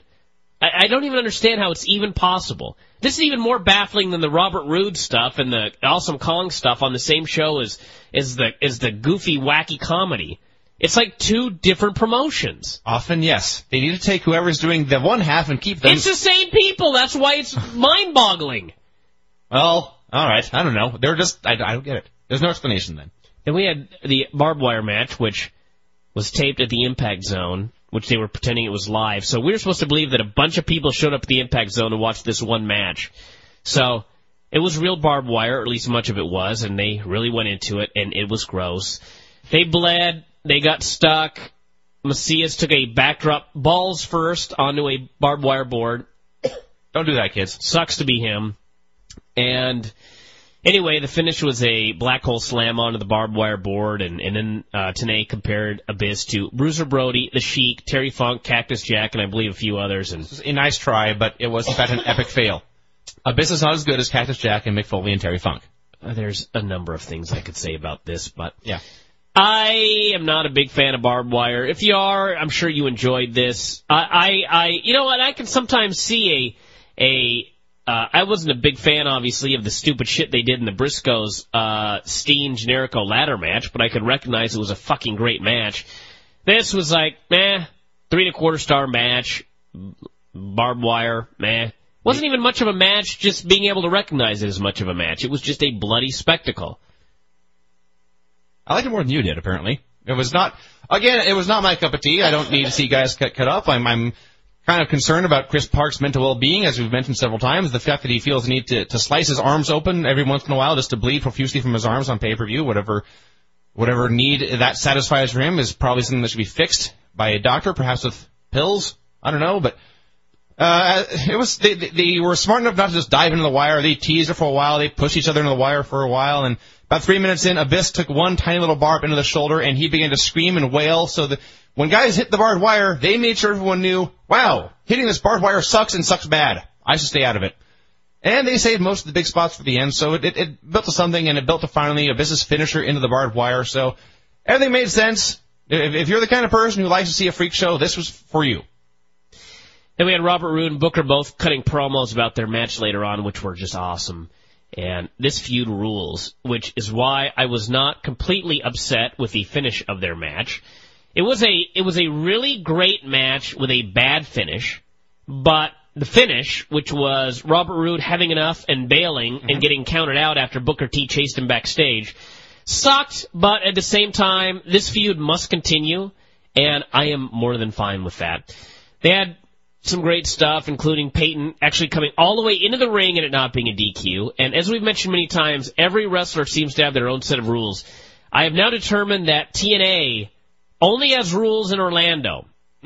Once you leave Orlando, it's the fucking Wild West of wrestling and anything goes. God bless you. There were no rules on the show to speak of. Every now and then they have these shows where there's rules enforced and Samoa Joe gets DQ'd and bullshit like that. And then they have a show like this where it doesn't matter what the fuck you do. Someone could have done a run-in with a chainsaw and that would have been completely legal. So anyway, like I said, they bailed, ref counted them out. And the funniest part was as they're outside the ring, the fans are counting along. They're like, 7, 8. And we should add, it's not like they were fighting 4 feet away from the ring. They were way the hell in the back. They would not have made it back to the ring by 60. But anyway, the point is they're counting 8, 9, 10. Boo! So yes, fans of South Carolina are in fact stupid. That amused me greatly. Yes. So they got to the back and bailed, and then Roode finally threw his girl out of the car and zoomed off, and that was that. So yes, his feud must continue. I presume they'll do a rematch next month, and Sharmell will make her triumphant return and help her hubby beat Robert Roode, and all will be happy, but this was fun. This was fun, and I was actually totally fine with the finish once I thought about it for 3 seconds. I was annoyed at first we didn't get the end here, but then it occurred to me, A, I want to see them wrestle again anyway, so this feud may continue. B, it actually made perfect sense. Robert Roode he's a prick named Bob, and he's a cowardly heel. So once he decided it was too much trouble to defeat Booker T in this evening, screw it, I'm going to run away. Booker T watched him run away and said, I could win this sports encounter here by countout, or I could go beat the hell out of the guy who punched my wife. I'm going to go beat the hell out of the guy who punched my wife. Yep. And so it all made sense. Everything was consistent. It all fit into a nice logical storyline, and so I was fine with it. It was chapter 2 of a 4-chapter story. Then we had the backstage dealia, Bob. I forgot to mention, this should tell you something about these angles with Karen and how grating she is as a personality on TV. Earlier in the show, Borash had told Angle to renew his vows. And so Angle said, okay, great idea. And he told Karen, and she was all happy and ran off. So, yes, on Thursday, Kurt and Karen are renewing their vows on Valentine's Day. And, of course, it will have something horrible happen to them, as it is pro wrestling. I predict there will be a cake involved. But anyway, afterwards, Kurt went into serious Kurt mode and cut a promo on Christian about the main event and telling him he was going to kill him, and if Joe interfered, he'd kill him as well, and that was that. So then we had a Team 3D promo, and you could say anything you want about Bubba Ray, about how he's fat and how he's a poor man's Mick Foley or whatever you want to say, but god damn has this man been on a promo machine fire, machine run. He's been Unlike on a roll. yourself, for example. He's been on a roll with these promos over the last couple of months. This promo was fucking awesome. And again, why did this not air on Impact? Because then people may have bought the show. Remember, Brian, TNA hates money. They have to. They must hate money. They have to drive it away at all costs. That should be their new slogan instead of above the line or whatever the fuck that stupid bullshit thing we saw at the end of the show. TNA, we hate money. Yeah. Yeah. This was a great promo and delivery and even in content. It was, he ran down the machine guns. He said, you don't look like wrestlers. We don't respect you. Then he threw in, we do respect you, machismo. We have a lot of respect for you, but not those dirty machine guns. And I thought, well, that's odd. Did the machine guns get cut in front of Bubba at catering? What did they do to get pissed him off here? And then the match started. I liked how he said, you guys don't look like pro wrestlers, as he wore a flannel. In his jeans, t-shirt, and flannel. Jesus. And fat. And gigantic girth. Then we had an awesome match, the best match on the show. It was Team 3D and Johnny Devine against the Motor City Machine Guns and Jay Lethal. Obviously, the rules were that if 3D's team won, X Division was history. If the babyfaces won, then Team 3D could not wrestle unless they weighed less than 275 pounds. And as they were coming to the ring, they added the stipulation that if any of the babyfaces got the pin, that guy would win the X title. I do not recall them making this announcement on Impact. Perhaps they did. If they did, poor job of doing so. It was actually, they should have mentioned this every single time they were on Impact at every conceivable moment, because that's the only thing that made this whole match make any sense at all, because without that stipulation, why would Johnny Devine be trying to destroy the division he's the champion of? There's no reason for it. It would be foolish on his part. But with this stipulation, he either, I guess what would it be? I don't see your point. Maybe He's still fighting to destroy the division that he is the champion of. Let me think about this for a second. You're right. It still makes no sense. It still makes no sense. Oh. I'm sorry to enlighten you. God, maybe I should be on the booking team. But it still made no sense. So why was he fighting to destroy the division? No one knows. I think I thought of it as if he didn't fight to destroy the division. Yeah, this makes sense. How so? Because he was fucked either way. Okay. If he wins, he destroys the division, he's not champion. Okay. If he loses, one of the other guys is champion. Yeah. Either way, he's fucked. Well, even if Alex Shelley pinned Devon, Alex Shelley would still have taken his belt. okay. So he was fucked either way. That does not give him a reason to fight for something. You can either destroy the division and retire as champion, Or surrender the belt and try to win it on a later occasion. well, maybe he has no faith in himself. No, well played, Brian. You've convinced me, actually. Now that Johnny Devine has lost, he can regain the belt on Impact and be X Division champion again. Sure. Well played, son. See, there you go. Well played, I knew I Clerks. was right here in the end. Anyway, the point is, they had an awesome match, and we had a classic Don West moment early on, when all this plunder ended up in the ring. Garbage cans, wood, a sign, blow-up doll, and of course the kitchen sink. And as soon as that appeared, Don West said, and I quote, "Everything but the kitchen sink, you can't say that here!" Because otherwise, Thanks, Don. No shit, Don. The joke may not have been expressed. And by the way, it's not as if there were 5,000 things in the ring and the kitchen sink was just sitting there in the corner. Mike Tenay actually asked, "Hey, is that a kitchen sink?" Yes. At that point, folks, joke explained. Everyone gets it. No. Except for our friend Mr. West. Don West. Must still connect the dots, perhaps literally. So anyway, there was a strange moment in this match that perhaps will get explained on Impact. I don't know what happened, but the Motor City Machine Guns took 3Ds and were never seen again. Yes. And I'm talking about, if this match were 15 minutes long, at the 7-minute mark, they took 3Ds, they rolled out of the ring, and when I say they were never seen again, they were swallowed by the earth. They may still be down there at ringside for all we know. They did not return for the rest of the match. They did not return for the post-match celebration. Nope. They were never, ever seen again. Correct. These are some powerful 3Ds. And it's not as if they were hit by these. First of all, they were not 3Ds through tables. No? They were not 3Ds onto chairs. They were not 3Ds onto shopping carts or garbage cans. They were 3Ds onto a wrestling mat surface. Yes. Same as they would take in any match ever. Never seen again. They were down, and it's not as if they wanted to finish 3 minutes later or 4 minutes later. As you noted, they were down for 6 to 7 minutes, just vanished. Yeah. Poof. They may have just, walked backstage. Now that I think about it, the post-match angle lasted for a long time, and the guns were never there. No, I said that. Yeah. They were never seen again. They were not there for anything, the post-match or anything. They just vanished off the face of the earth. Like ghosts. So Lethal had to work the entire match, or the rest of the match, Half the 1 on match. 3, and he sold for a while, and then he made a big comeback on all the guys, and finally let's see what happened. He ducked, and Devon flew over the top rope, and then he hit Bubba with an enziguri. They both got sent outside. And then finally he hit Divine with a sign. Divine landed on a table, and Lethal gave him a flying elbow through the table and got the pin. So he saved the X Division. He won the title. He did it all on his own. It was a hell of a little story there. It was, as the announcer said, truly against all odds. The place went haywire.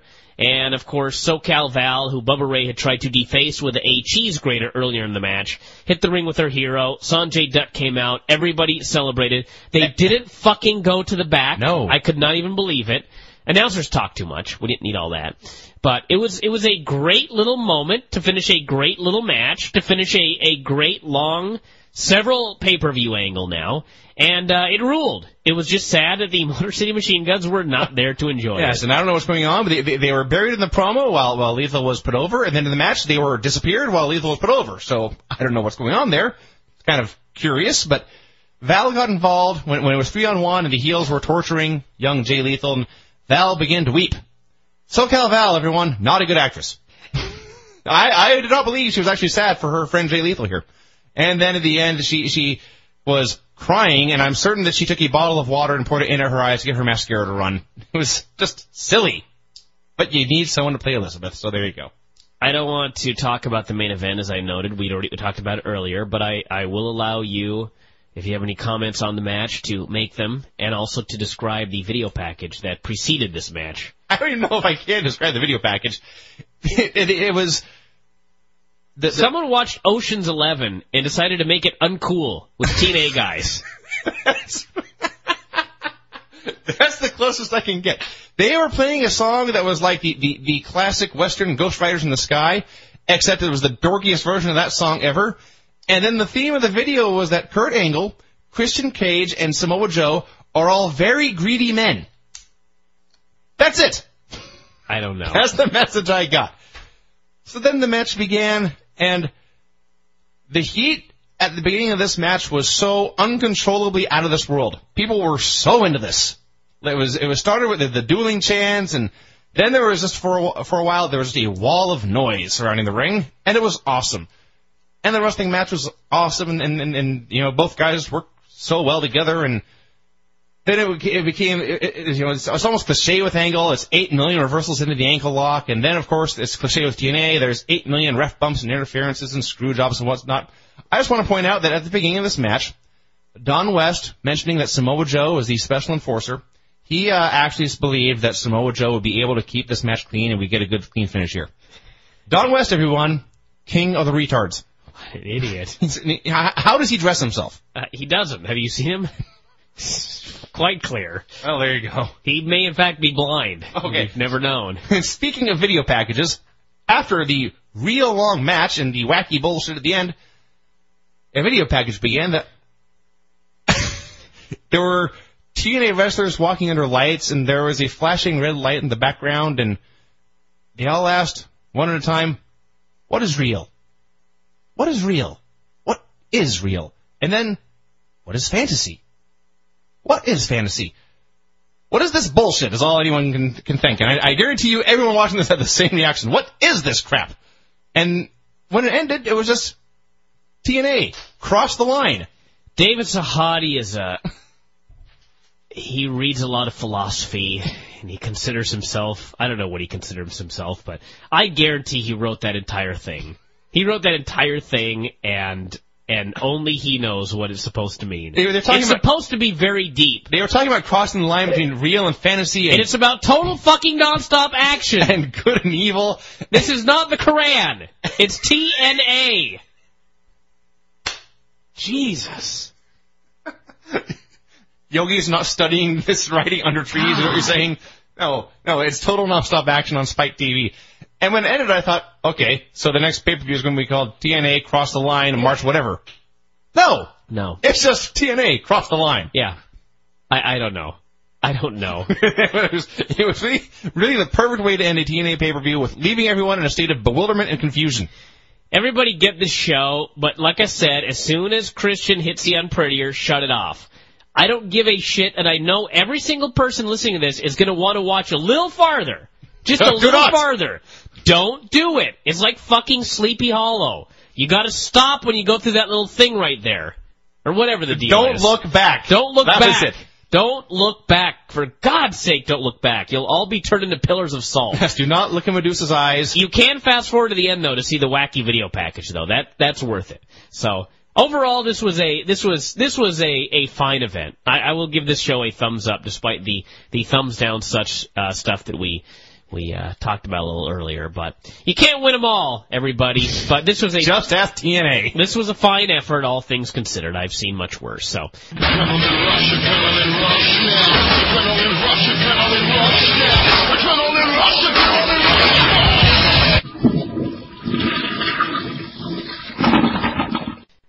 Impact, also a show of love and mutilation.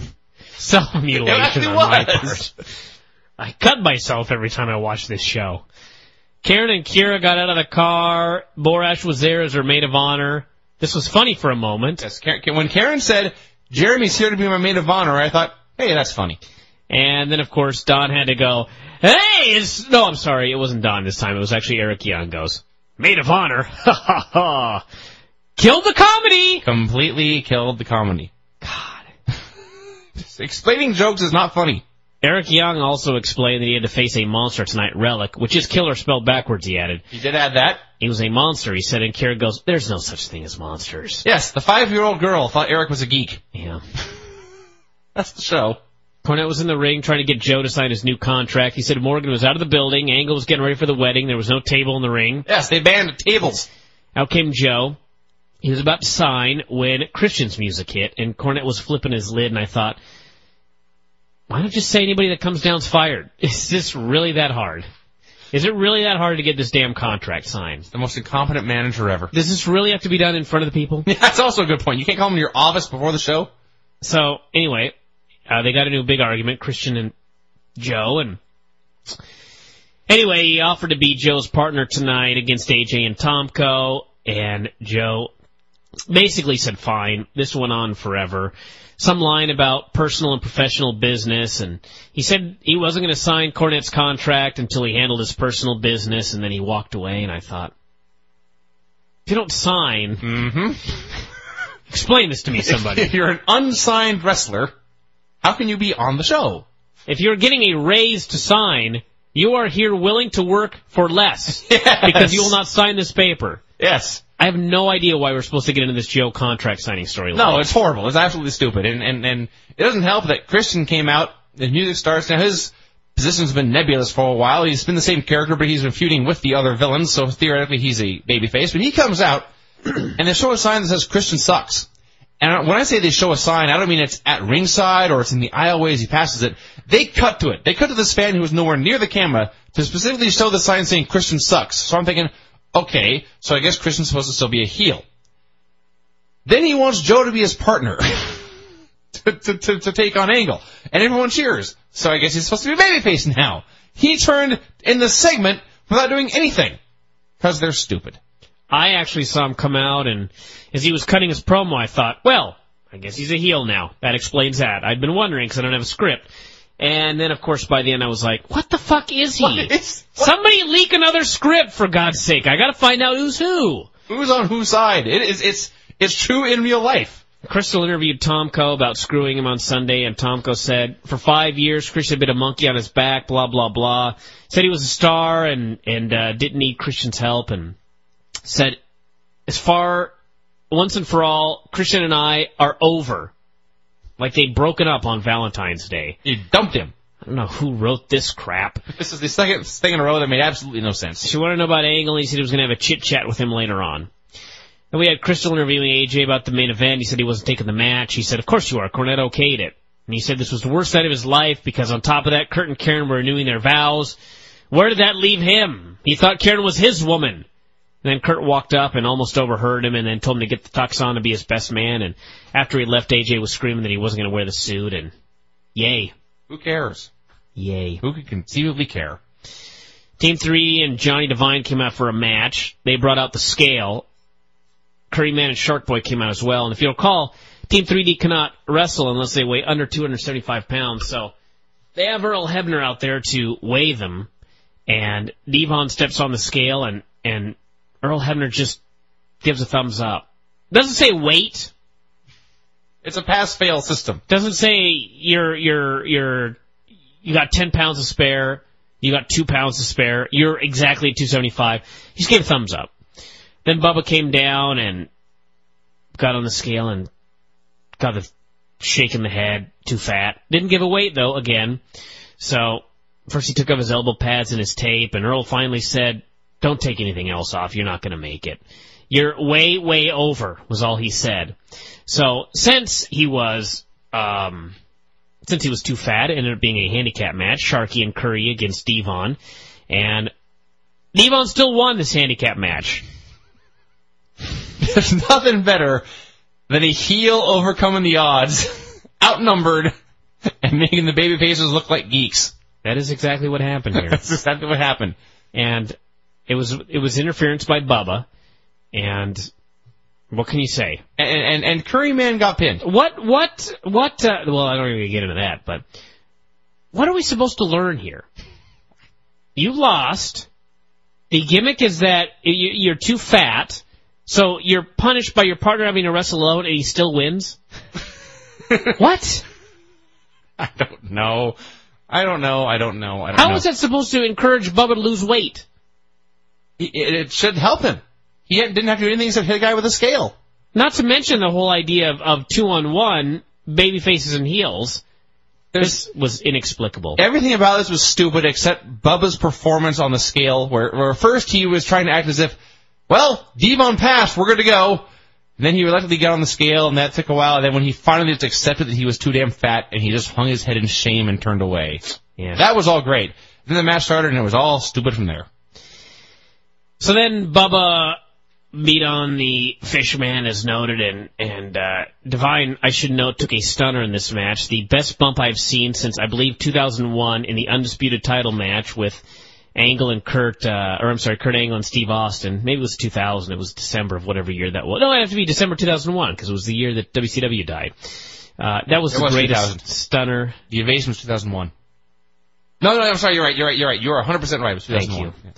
So, he took an awesome bump, though. It was great. That we totally agree on. And we had, to the back! This was the fastest to the back ever. Yeah. Booker T was waiting for Robert Roode to show up, and that was that. You had to show us Booker T sitting in a chair. Rellik cut the most comically stupid promo I've ever heard. This is the most comically awesome promo. Rellik said things, what he was going to do to Eric Young. They included things like, I'm going to drill a hole in your skull and suck out your... I can't even say it. I'm going to drill a hole in your skull and suck out your brain. And he said more things like this, culminated with, I'm going to plug them in your eye. Plug it. I'm going to pluck out your eyes, put them in a martini, which I will then stir with your finger, which I have bitten off. This promo was so awesome. Rellik rules. I cannot top that. This was great. I love this so much. Rellik must do a promo every week, listing the horribly violent ways he is going to mutilate his foe and deface their corpses. It was awesome. So, then the announcers opened up the show. 30 minutes in. Welcome to Impact. Scott Steiner versus Abyss.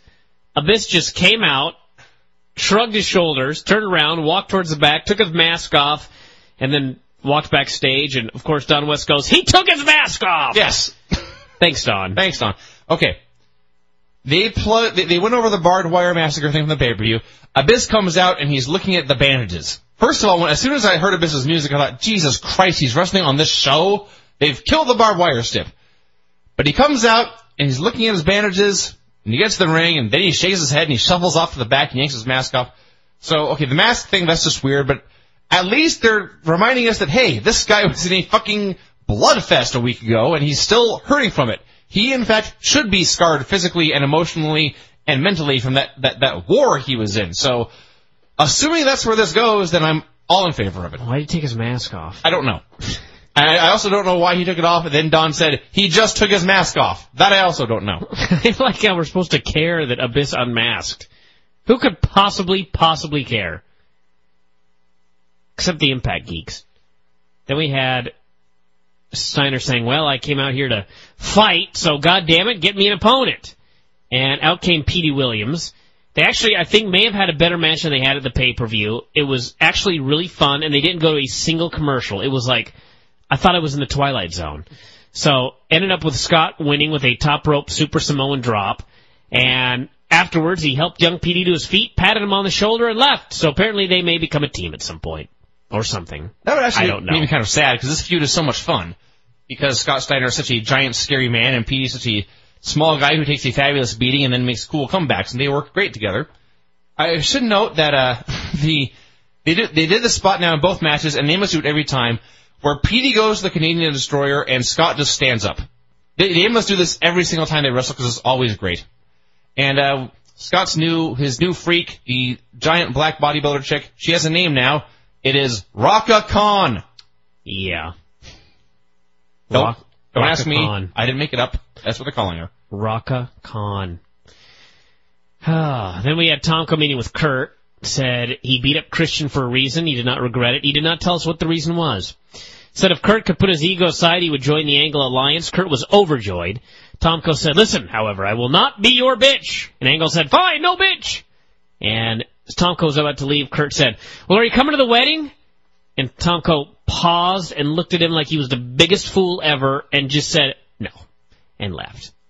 Awesome. Tomko is still the man. It's just his reaction to this whole segment, really. He knows Kurt's a geek, but he says something about strength in numbers or whatever, but then when he got the wedding invitation and he let out a soft chuckle, as if it was so absurd to think he would even go to this. Yeah. How could this guy be such a fool? And then just said no and left. Yes. He rules. Christian was shown laid out backstage, and as soon as they showed his body, they immediately cut the commercial. It was even better than that. The announcers were at the desk talking about whatever, and Mike Tenay puts his finger to his earpiece frantically, and he got the Mike Tenay look on his face. He said, I'm getting word that Christian Cage has been laid out. And then they showed Christian Cage laid out. So this is the rare instance where the announcer said something and then it happened, rather than vice versa. And yes, as noted, they were so concerned as Christian's laying there, prone, not moving, maybe not breathing, they just went to the back. Yeah. Then we had Borash with Karen staring at her breasts, telling her she looked beautiful, and Young ran in and said Rellik was going to eat his brain. And Karen screamed at him, I hate this woman. She shrieks horribly. Please shut the fuck up. Please. You know what it's like? Say. Remember back in the day when Melina would be at Screamside for Eminem and she would shriek? Oh, God. And it got to the point where you had to watch the whole match on mute? Yes. Karen does promos in that voice. Yes. You unmute the match for this 4-second screen that Melina would do. Karen does it for 20 seconds. I cannot handle this. They showed a celebrity at ringside here. It was a pro football player, a Super Bowl champion, James Ferrier, and they spelled his name wrong. Of course. You morons. You morons. Nash and Joe against AJ and Tomko. Good guys ran wild. It was pretty fun, especially when AJ and Joe were in there. They teased the tag forever. And Nash got it, but the ref didn't see it, and he didn't care. And he just got in the ring and started beating everybody up. And, of course, the ref's like, oh, well. And so in the melee, Kurt ran down and clonked Joe, allowing Tomko to hit a move of some sort for the pin. Kind of a mess. I have a new idea for TNA. Just get rid of the refs. You may as well, yes. I have no idea what purpose they serve. Just let everybody wrestle and let them count their own pins. Why not? Or let them get submissions or something like that. The refs are utterly, completely useless in this company. I was going to say everyone has their own rules, and the rules for AJ and Tomko are no tags are necessary for either team. Because even before the four-way, it was AJ and Tomko versus Joe for like a minute. Yeah. And no one cared. No. No one cared at all. Just get rid of the refs. It's revolutionary. You always want to do something different, right? TNA is all about swerves. No refs. a no-ref match, a no-ref promotion. Retarded. Cross the line. Cross the line? Oh, yeah. Cross the line. That happened to air next, and it fit in with your promo about being revolutionary. And then we had Crystal interviewing Nash, and Joe grabbed the mic and said what we had just seen was a declaration of war. He said he knew he was never going to get a title shot until he did one thing. What's that one thing, you ask?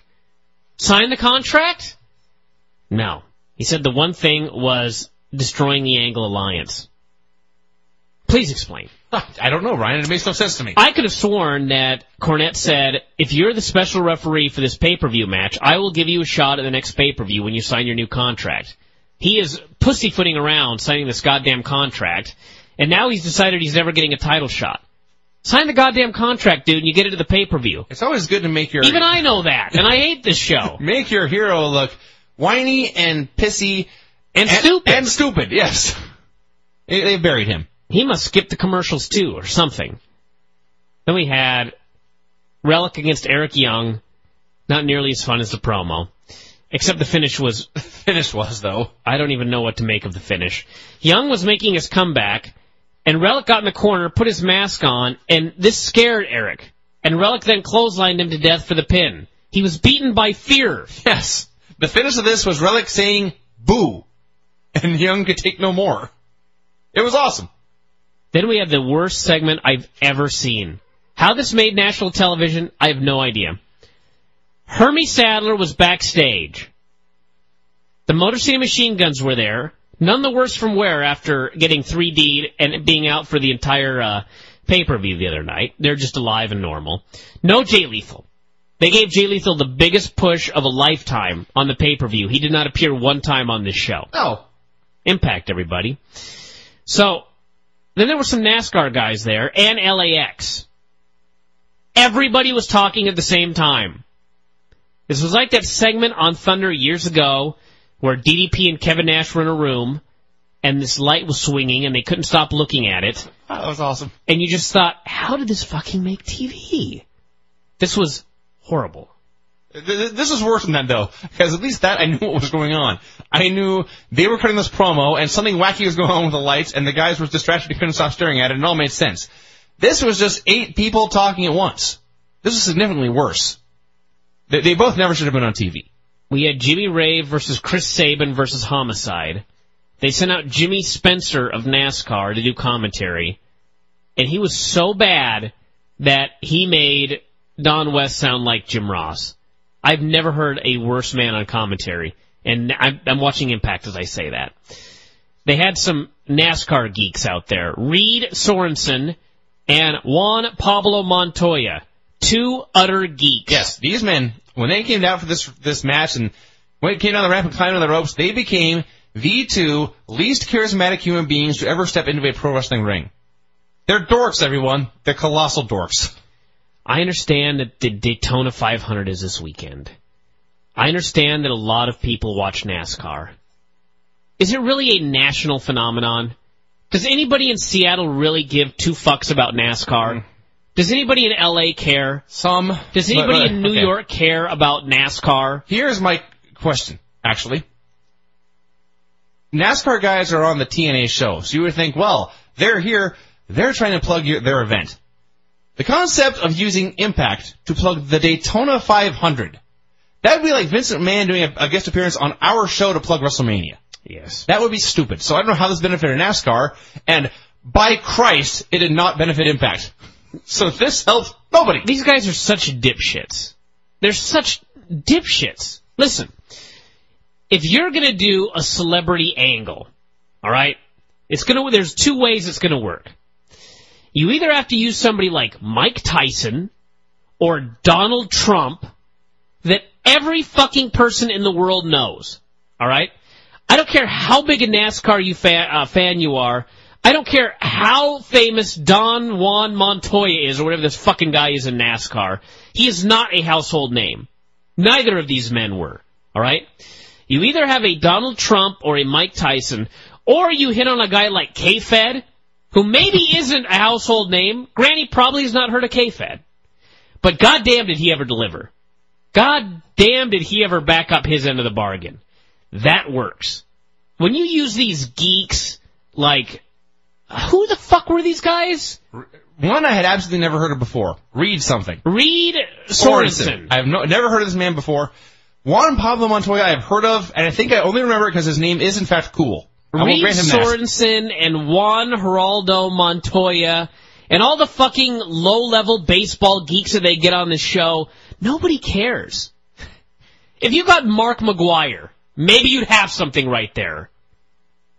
These guys are just geeks. If you could get Dale Earnhardt Jr., that might work. That might work, but still probably not.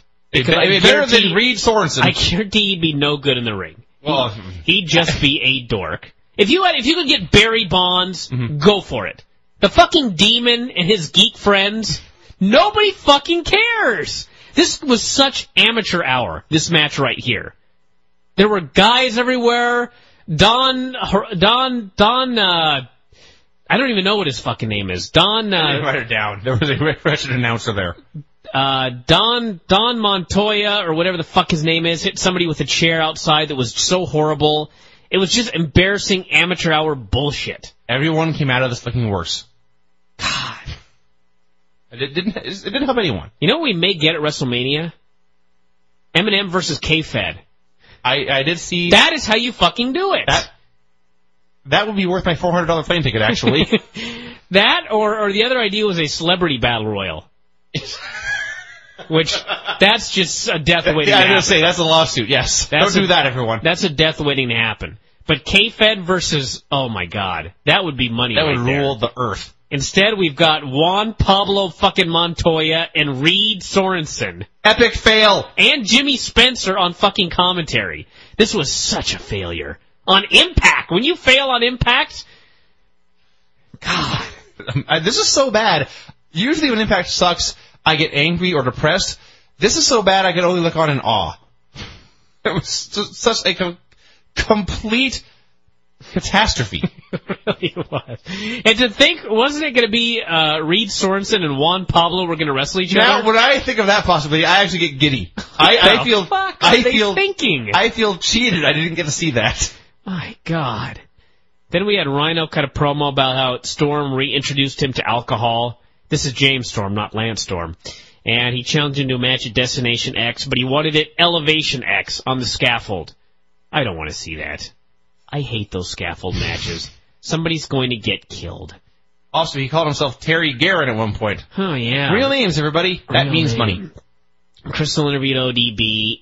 She said she learned from her loss from Kong that she could beat her. Tell me more. Explain this to me. She said she was good enough to beat Kong 3 times out of 5. We got the best Tank versus Kimbo commercial ever. God damn, it was great. They looked like giant monsters. Yeah. Like T-Rex and Kong. Yeah. Gail came out for Kong's manager, to be her manager, and anyway, they had a little match, and Gail was holding Kong so ODB could clonk her, but Kong moved and ODB knocked Gail off the apron, and again, 2-on-1? 2 baby faces taking on 1 heel? Are you guys retarded, or seriously, can I have some sort of answer for why I keep seeing this on the show? So, anyway, Kong won again with the implant buster. And then, that's her finisher now. Not the powerbomb, not the back fist, the implant buster. Then, of course, Gail and ODB got into a huge brawl, and so now they're ensuring that one of the 2 baby faces in the entire division is going to be a heel. And then Team Prawn ran out, which I guess, I don't know what they are. We need the script again. Maybe they're baby faces, but they broke it up. So Booker was still waiting for Roode outside. Peyton Banks came up and said she was sorry for what happened Sunday. I have no idea what she was talking about. She was sorry that they booked a count out. What the fuck's she sorry for? Who knows? What's she sorry for? I watched the match. I don't remember. She could tell us maybe. So anyway, she said Roode wasn't coming tonight.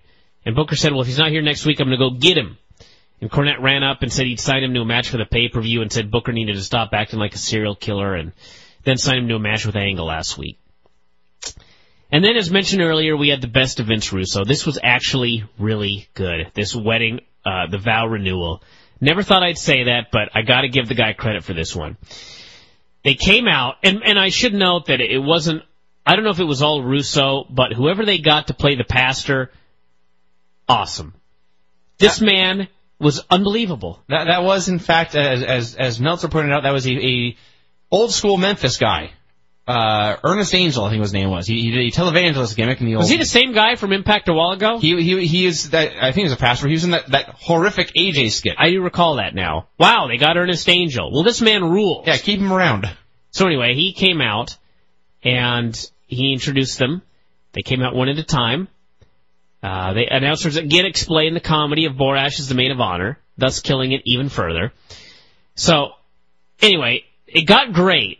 First off, it started horrible because it was such a low-rent, low-level Raw knockoff, and this week it was even a low-rent SmackDown knockoff. That sucks. That's even worse. So, I should note also that on Raw they spend 30 minutes on these things, or on SmackDown they spent like 20 minutes. This got 9. Actually, probably 8 since they went off the air a minute early. So, anyway, it's low rent, it's goofy, the announcers are killing the comedy, and I'm like, my God, this sucks. And it became great when both of them were standing there, the crowd began to chant, Angle sucks, and the pastor turned around and yelled, this is a wedding. And the reason it was so great was because he turned around to the people so that he was not speaking into the mic. You actually had to listen very carefully because he was chastising the audience, and we weren't necessarily supposed to hear it. No. But we could hear it. Yes. That's why this was like Edge singing that fucking song. This was awesome. I suddenly was so into this. This is the preacher sincerely scolding the crowd for their horribly rude behavior at this blessed event. So then he begins the ceremony, and he's talking about Kurt, and Kurt whispers something in his ear, and suddenly he pauses and says, really? I didn't know that. And then he announces that Kurt is also a 12-time champion. And an Olympic gold medalist. An Olympic gold medalist. This pastor was many buys. So he asked anyone to speak now or forever hold their peace, and AJT's doing so but stopped, and cue Joe and Nash, and they came out and said they were going to beat up Angle in the parking lot, but they actually couldn't handle Angle making the same mistake again and marrying a dime store gold digging skank. And they got in a big brawl. A bunch of stuff happened. AJ bonked into Karen, and she took a bump, and he fell on her. The minister got knocked down somehow. We have no idea how still. He just ended up on the ground. We watched it like 3 times. Angle got stripped of his clothes to play the Ric Flair role, ran up the ramp half nude, and suddenly, as the show was about to end, AJ helped Karen to her feet. They happened to be right in front of the pastor. The pastor, who I guess his glasses had fallen off or something, pronounced, I now pronounce you man and wife. You may kiss the bride. And so AJ grabbed her and kissed her, and now I guess they are married. This was awesome. I cannot believe I'm saying this. This was awesome. And here was Kurt. It all made sense. It did all make sense. It was ridiculous. It was absurd. Yes, but it made sense. That's true. It was absurd, but it was not illogical. No, it made sense in its absurdity. And here was Kurt Angle up at the top of the ramp wearing only his boxers and a bow tie, which is always comedy. And he was going, what the fuck? I was going, what the hell is happening here? And it was wacky comedy. It could have been done better. Like when the action happened, it was all way too rushed. We should not know what happened to the priest. It should have been clear watching it the first time. It was a clusterfuck. Yeah. I will say that I just got to give everybody credit here, believe it or not. Vince Russo wrote this, fine work. The priest, fine fucking work. Angle and Karen, fine work in your roles. AJ Styles, fine work. And everybody else that ran down and got involved, fine work. This was a success all around. My only advice to you guys from that, the action in particular, but really the whole thing, slow it down and stretch it out. Who cares? I'm not gonna give any corrections. This was a good thing for once. You're gonna be Mr. Positive. We might as well enjoy it because I just have a feeling next week it'll be shitty again. So probably. That was Impact, everybody. A thumbs up show. I did enjoy that much more than SmackDown. Yeah, this was a thumbs up show. I never thought I'd say it. So we do not always bury Impact. When Impact's good, we are fair and we say that was a good show. And this was in fact a good show.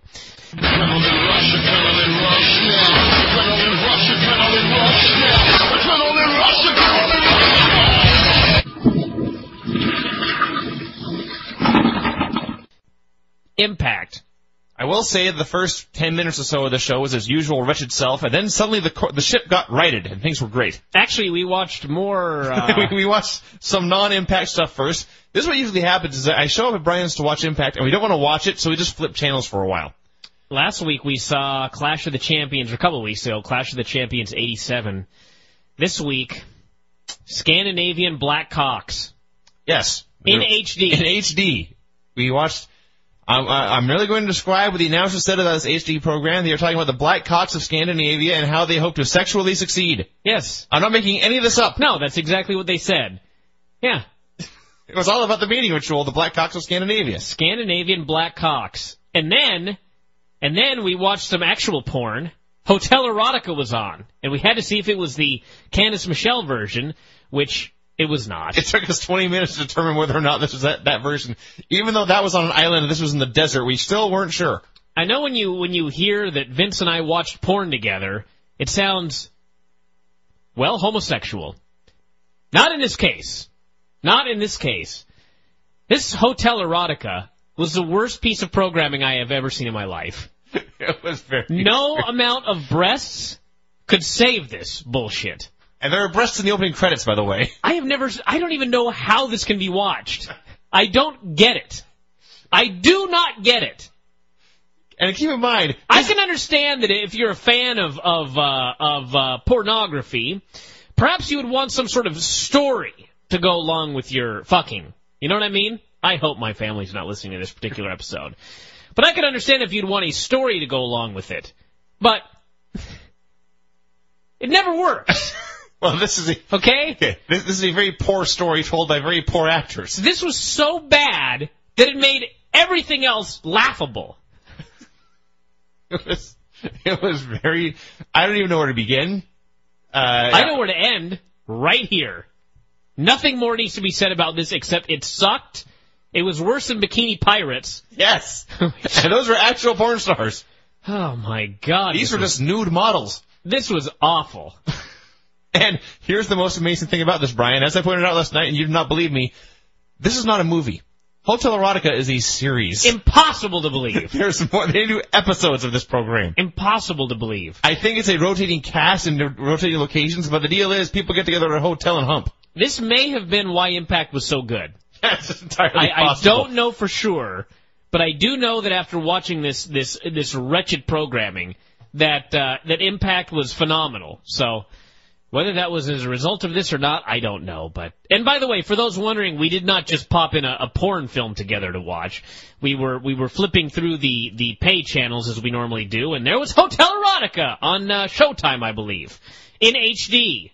And my God, let's move on here. Show opened with Angle and Karen screaming at each other, which of course they always do. But at least this week it made sense because Karen married AJ last week. That would be cause for strife in a relationship. If I were a husband and my wife married another man, I'd be tiffed. Yeah, so anyway, they got in a big argument. He said all he cared about was his belt and told her to go fuck around with her other husband, which I actually found funny. And she said, fine, she would go fuck around with somebody that appreciated her. And off she ran. It made sense, but the bottom line was it was still Kurt and Karen screaming at each other in a shrill tone, and all I could think was, fuck off, both of you, fuck off and get off my TV right now. So this gets a massive thumbs down. They promised Rhino like we'd never seen him before later on. Keep that in mind, by the way. I'll just jump forward. They had a Rhino interview, and it was every Rhino you've ever seen before. I've always seen before. I'm not sure what we were not supposed to have seen before. It's just the music. Tomko and AJ against VKM for the tag titles. A shockingly good match, really. VKM tonight was Kip and the Bullet because BG was on crutches. I presume something happened at the pay-per-view. I don't recall, nor do I care. So, anyway, they got the heat on Kip. Karen ran down to cheer on AJ. Crowd chanted Karen Styles. Kip got the hot tag and ran wild. And actually, Bullet got the hot tag and ran wild. They worked over Kip. So, Bullet goes crazy. And then Karen took the ref, and Kip got a crutch. And, of course, he turned on the Bullet and clonked him with it. And that was that. And it made sense in that Kip was upset because BG had not chosen him to be his partner to get a tag title shot. Didn't make sense that he was actually getting a tag title shot and he fucked it up for himself. But it also didn't make sense that he waited till the end of the match. yeah. If you were going to turn your partner, wouldn't you do it 2 minutes in? No, he waited till the comeback. I guess I don't know why. Just cause. And then they cut to a promo afterwards of Kip James, and he actually cut the best promo I've ever heard him cut in my life. Basically saying that where he came from, friendship was thicker than blood, and he was appalled that BG had not chosen him, and that was that. And it was good that they had this because immediately after the turn, they went to the back, and I was getting very upset. But then they ended up going back to the interview afterwards. So they did in fact show a replay from the pay-per-view of AJ kicking BJ in the knee, which led to the finish, and that's why he was on crutches here. So that's a point for TNA. They did that right. Bullet Bob's boots here. He was wearing white boots that just said like BB or BA on them. They had to be older than AJ Styles. These boots were ancient. Yeah. And that made it awesome, too. And then the other thing I noticed, we always talk about, Kip James is a gigantic man. He's like as big as Tomko. Yeah. And I was thinking about this. How did I'm always surprised by how big he is. Why is that? It's because he tries to wrestle like a guy 100 pounds smaller than him. Yeah. He's never wrestled like a giant guy. Oh, no. Part of that, of course, he was wrestling Undertaker and Kane and those guys, but he was also wrestling guys like Owen Hart and Jeff Jarrett. And he always tried to be a junior heavyweight. It's a strange human being he is.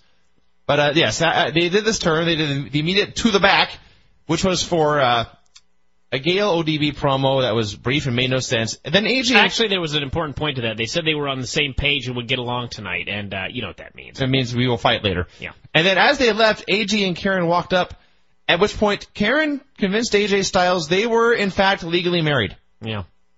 He's dumb. Well, maybe they are. I don't know. The preacher pronounced them man and wife. In the eyes of God, they're married. I don't know. In the eyes of the law, I suspect that's not true. Why not, though? Seriously? Because the marriage license wasn't filled out? Well, yes. Well, maybe the guy had his eyeglasses off when he signed the thing. I don't know. Wouldn't Kurt's name still be on it? Maybe. Just shut up. Then we had Crystal interviewing AJ. Oh, we already had that right there. So, anyway, she talked him into going out on a honeymoon. So, yeah.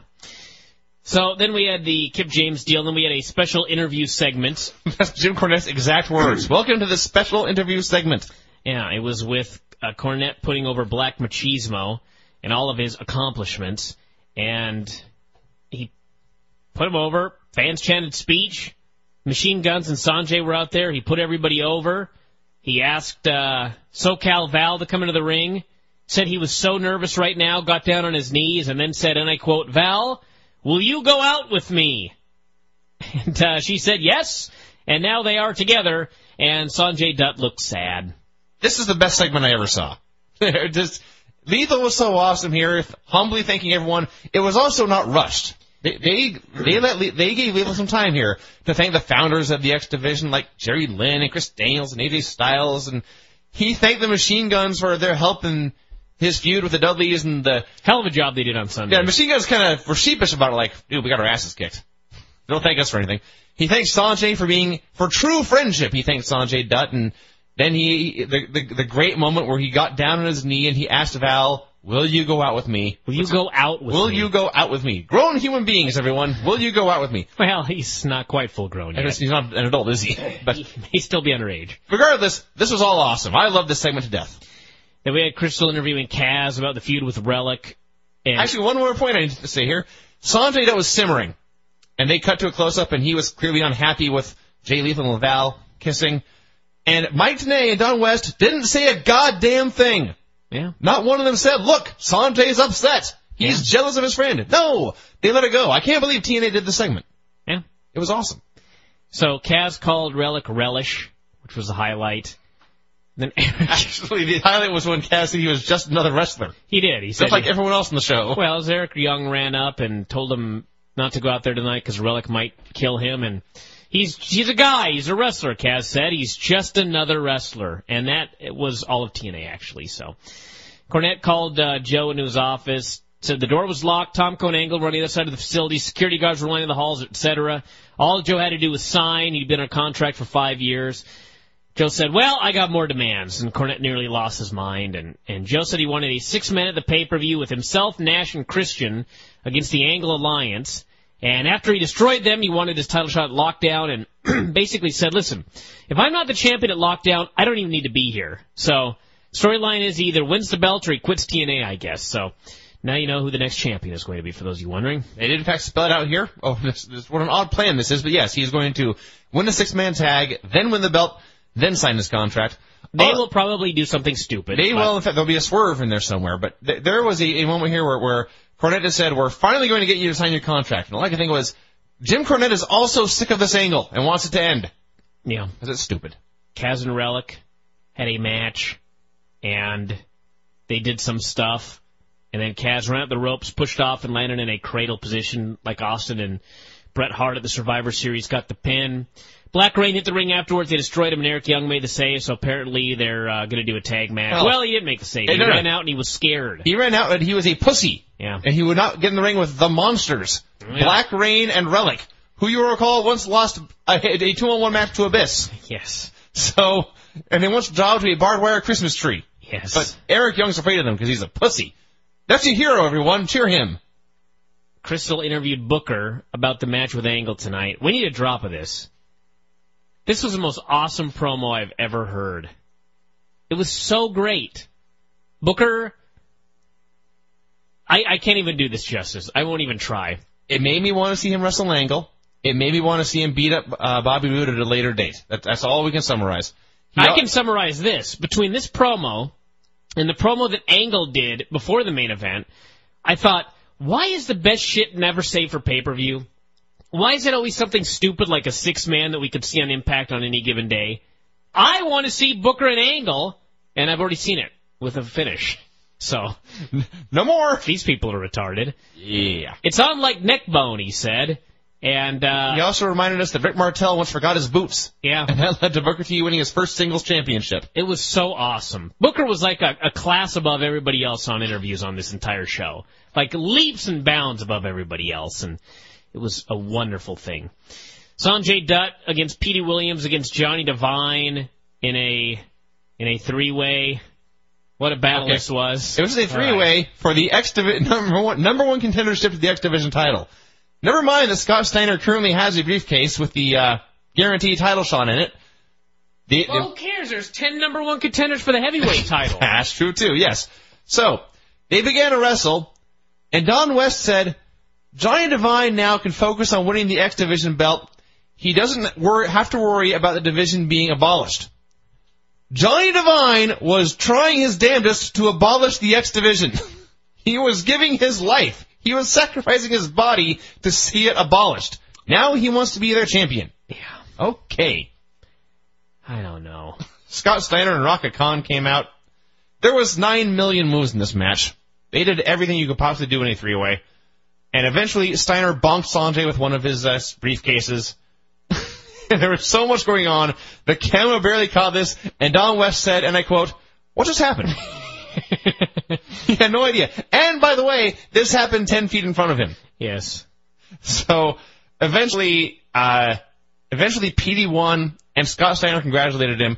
So Scott has a guaranteed X Division title shot. Petey's the number one contender to the X title shot, and now they are pals. All I can figure is that Steiner helps Petey win, and then challenges him for the belt. That would actually make sense. That's what's going to happen. Because he knows he can beat Petey. Yeah. That's the only thing I can. That makes sense, so it probably won't happen. I'm thinking too much. Johnny Devine looked good here, by the way. Then we had AJ and Karen at a restaurant with Borash there filming. And Borash was trying to tell her not to fuck with this poor guy, and she told him to shut up. So, anyway, AJ had some fake flowers for her because he noticed that real flowers die, so the fake ones were better. And he also had a snow globe for her. And she's like, "What the fuck?" And he said, "When I was growing up in Gainesville, it never snowed. And I always wanted snow. And I would always pray for snow, and we would never get it. And when I was 5 years old, on Christmas Eve, I prayed harder than I've ever prayed before. Please, God, deliver snow on Christmas Day, I prayed. And I woke up on Christmas Day, and I rushed over, and I opened up the curtains, and I looked outside, and there was no snow. But then I heard a voice behind me, and it was Granny, in fact.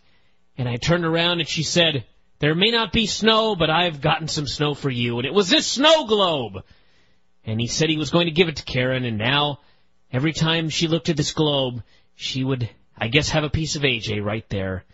And she was somewhat smitten. And then he ordered pork chops. Actually, he ordered steak and gravy. Steak and gravy. I was close. This was, yes, you summarized the whole thing, so I would say this is a great segment. 5-star segment right here. Yes. It doesn't lead to fucking anything, but I don't care. I'm entertained. That's all I ask for on Impact nowadays. Great story. Just entertain me, goddammit. So, then TNA interviewed Rhino about Elevation X. This was the Rhino we'd never seen before, and it was the same one, except shitty music played, as noted earlier. I described it as stern music in my notes. They interviewed Curryman and Shark Boy. This is the greatest interview segment I've ever seen. Curryman spoke Japanese, which was actually just him rattling off a list of famous Japanese pro wrestlers. I laughed like a madman. And then they played music, and he and Crystal danced. Yes. And Shark Boy cut a promo, and this show entertained me again. This team rules. Yes. Curryman and Shark Boy need to be on every show. Yeah. Which lately have been, so thumbs up. And they keep losing to the Dudleys, who are handicapped. In handicap matches. This is how stupid this company is. But again, I was entertained. Bubba somehow made $275. He's lost 60 pounds in 7 days, apparently. Yes. So, out came Curry and Sharky. Devon somehow did not make weight. And, by the way, when Bubba made weight, Don West said, and I quote, "There's no way." That's when the comedy began. The wrestlers get on the scale.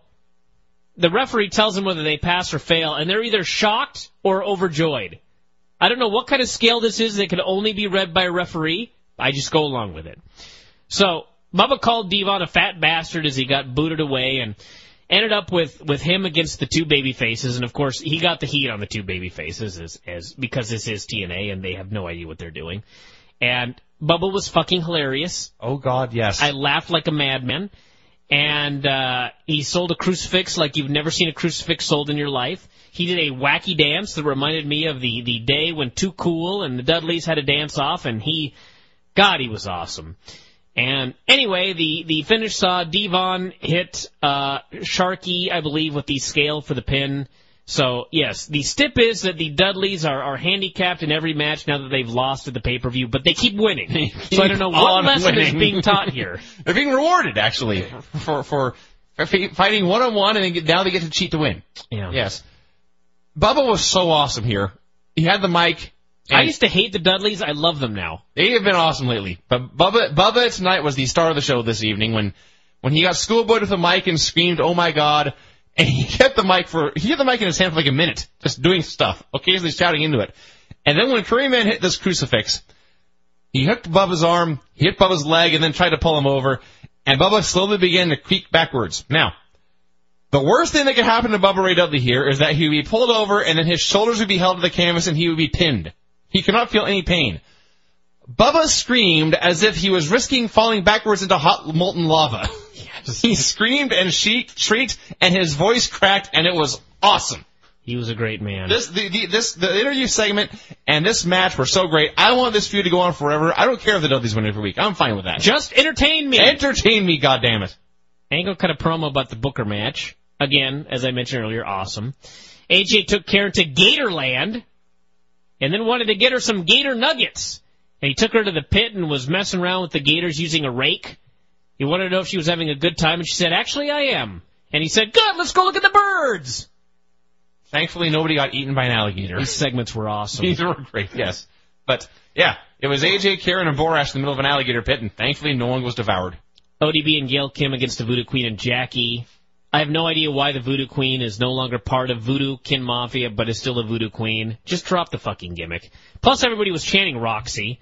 So, I thought she was a heel. Apparently I was wrong, or it was an Incredible Partners match. I don't know. So, anyway, they had a little match, and as expected, Gail accidentally hit ODB, and Roxy pinned Gail with a blizzard suplex or something or other. So, yeah, we got the Gail ODB fight afterwards, and the match and the post-match brawl was actually fun with all the geeks coming out to break it up. Yeah, the match was really good. The booking makes no sense. So, Gail hits ODB with a dropkick. Gail kicks ODB, and then Gail gets pinned. Why? Is Roxxy Laveau going to get a knockout title shot next week or the pay-per-view? Just entertain me. Just entertain me. Okay. Well, in that case, Gail's not the champion.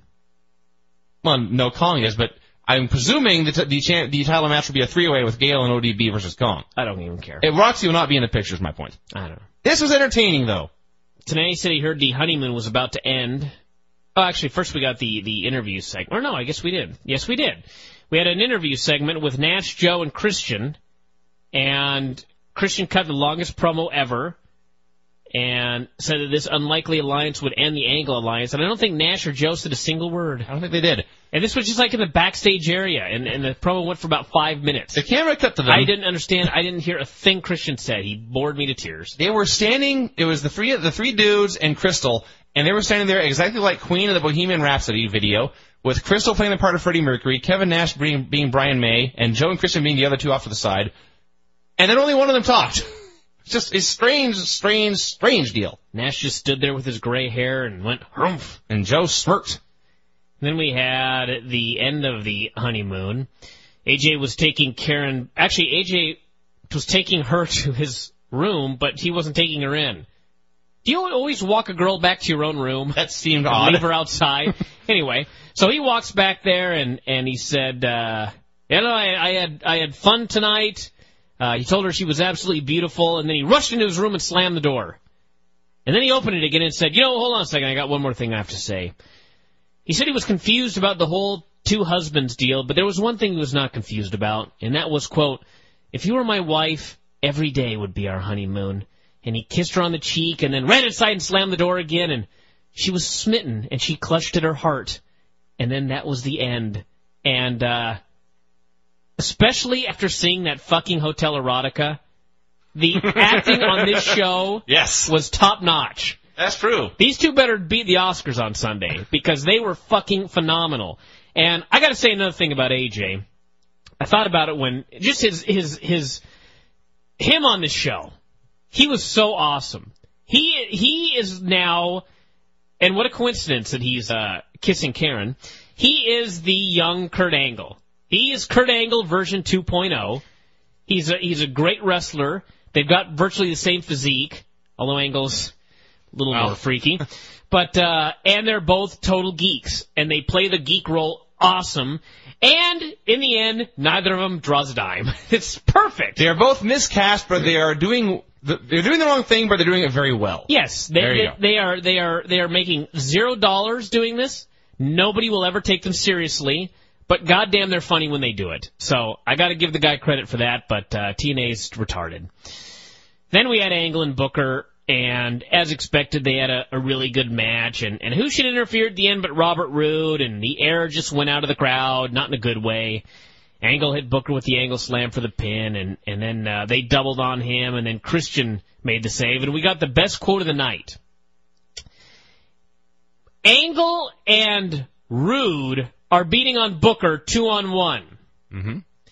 Christian comes out to save Booker, but the bad guys beat on him as well. So now Bobby Roode and Kurt Angle are beating up Christian and Booker T. And Don West said, it's the numbers game. Numbers game. 2 against 2 is the numbers game for the heels. It's not fair that the heels have the same number of people as the babyfaces. This is how impotent the babyfaces on this show were.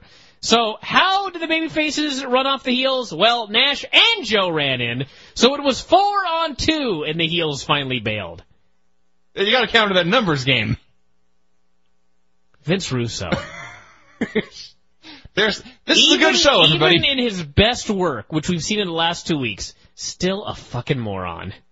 It's the numbers game. It's the numbers game when it's 2 against 2. The other great moment was during the match, Booker T had a spine buster. And Mike Tenay screamed, there's a spine buster to the back of Kurt Angle. And I actually thought they were going to the back. I thought in the middle of this match they were going to do a promo with Crystal and Shark Boy or something. It's very likely. So they've cursed me for life.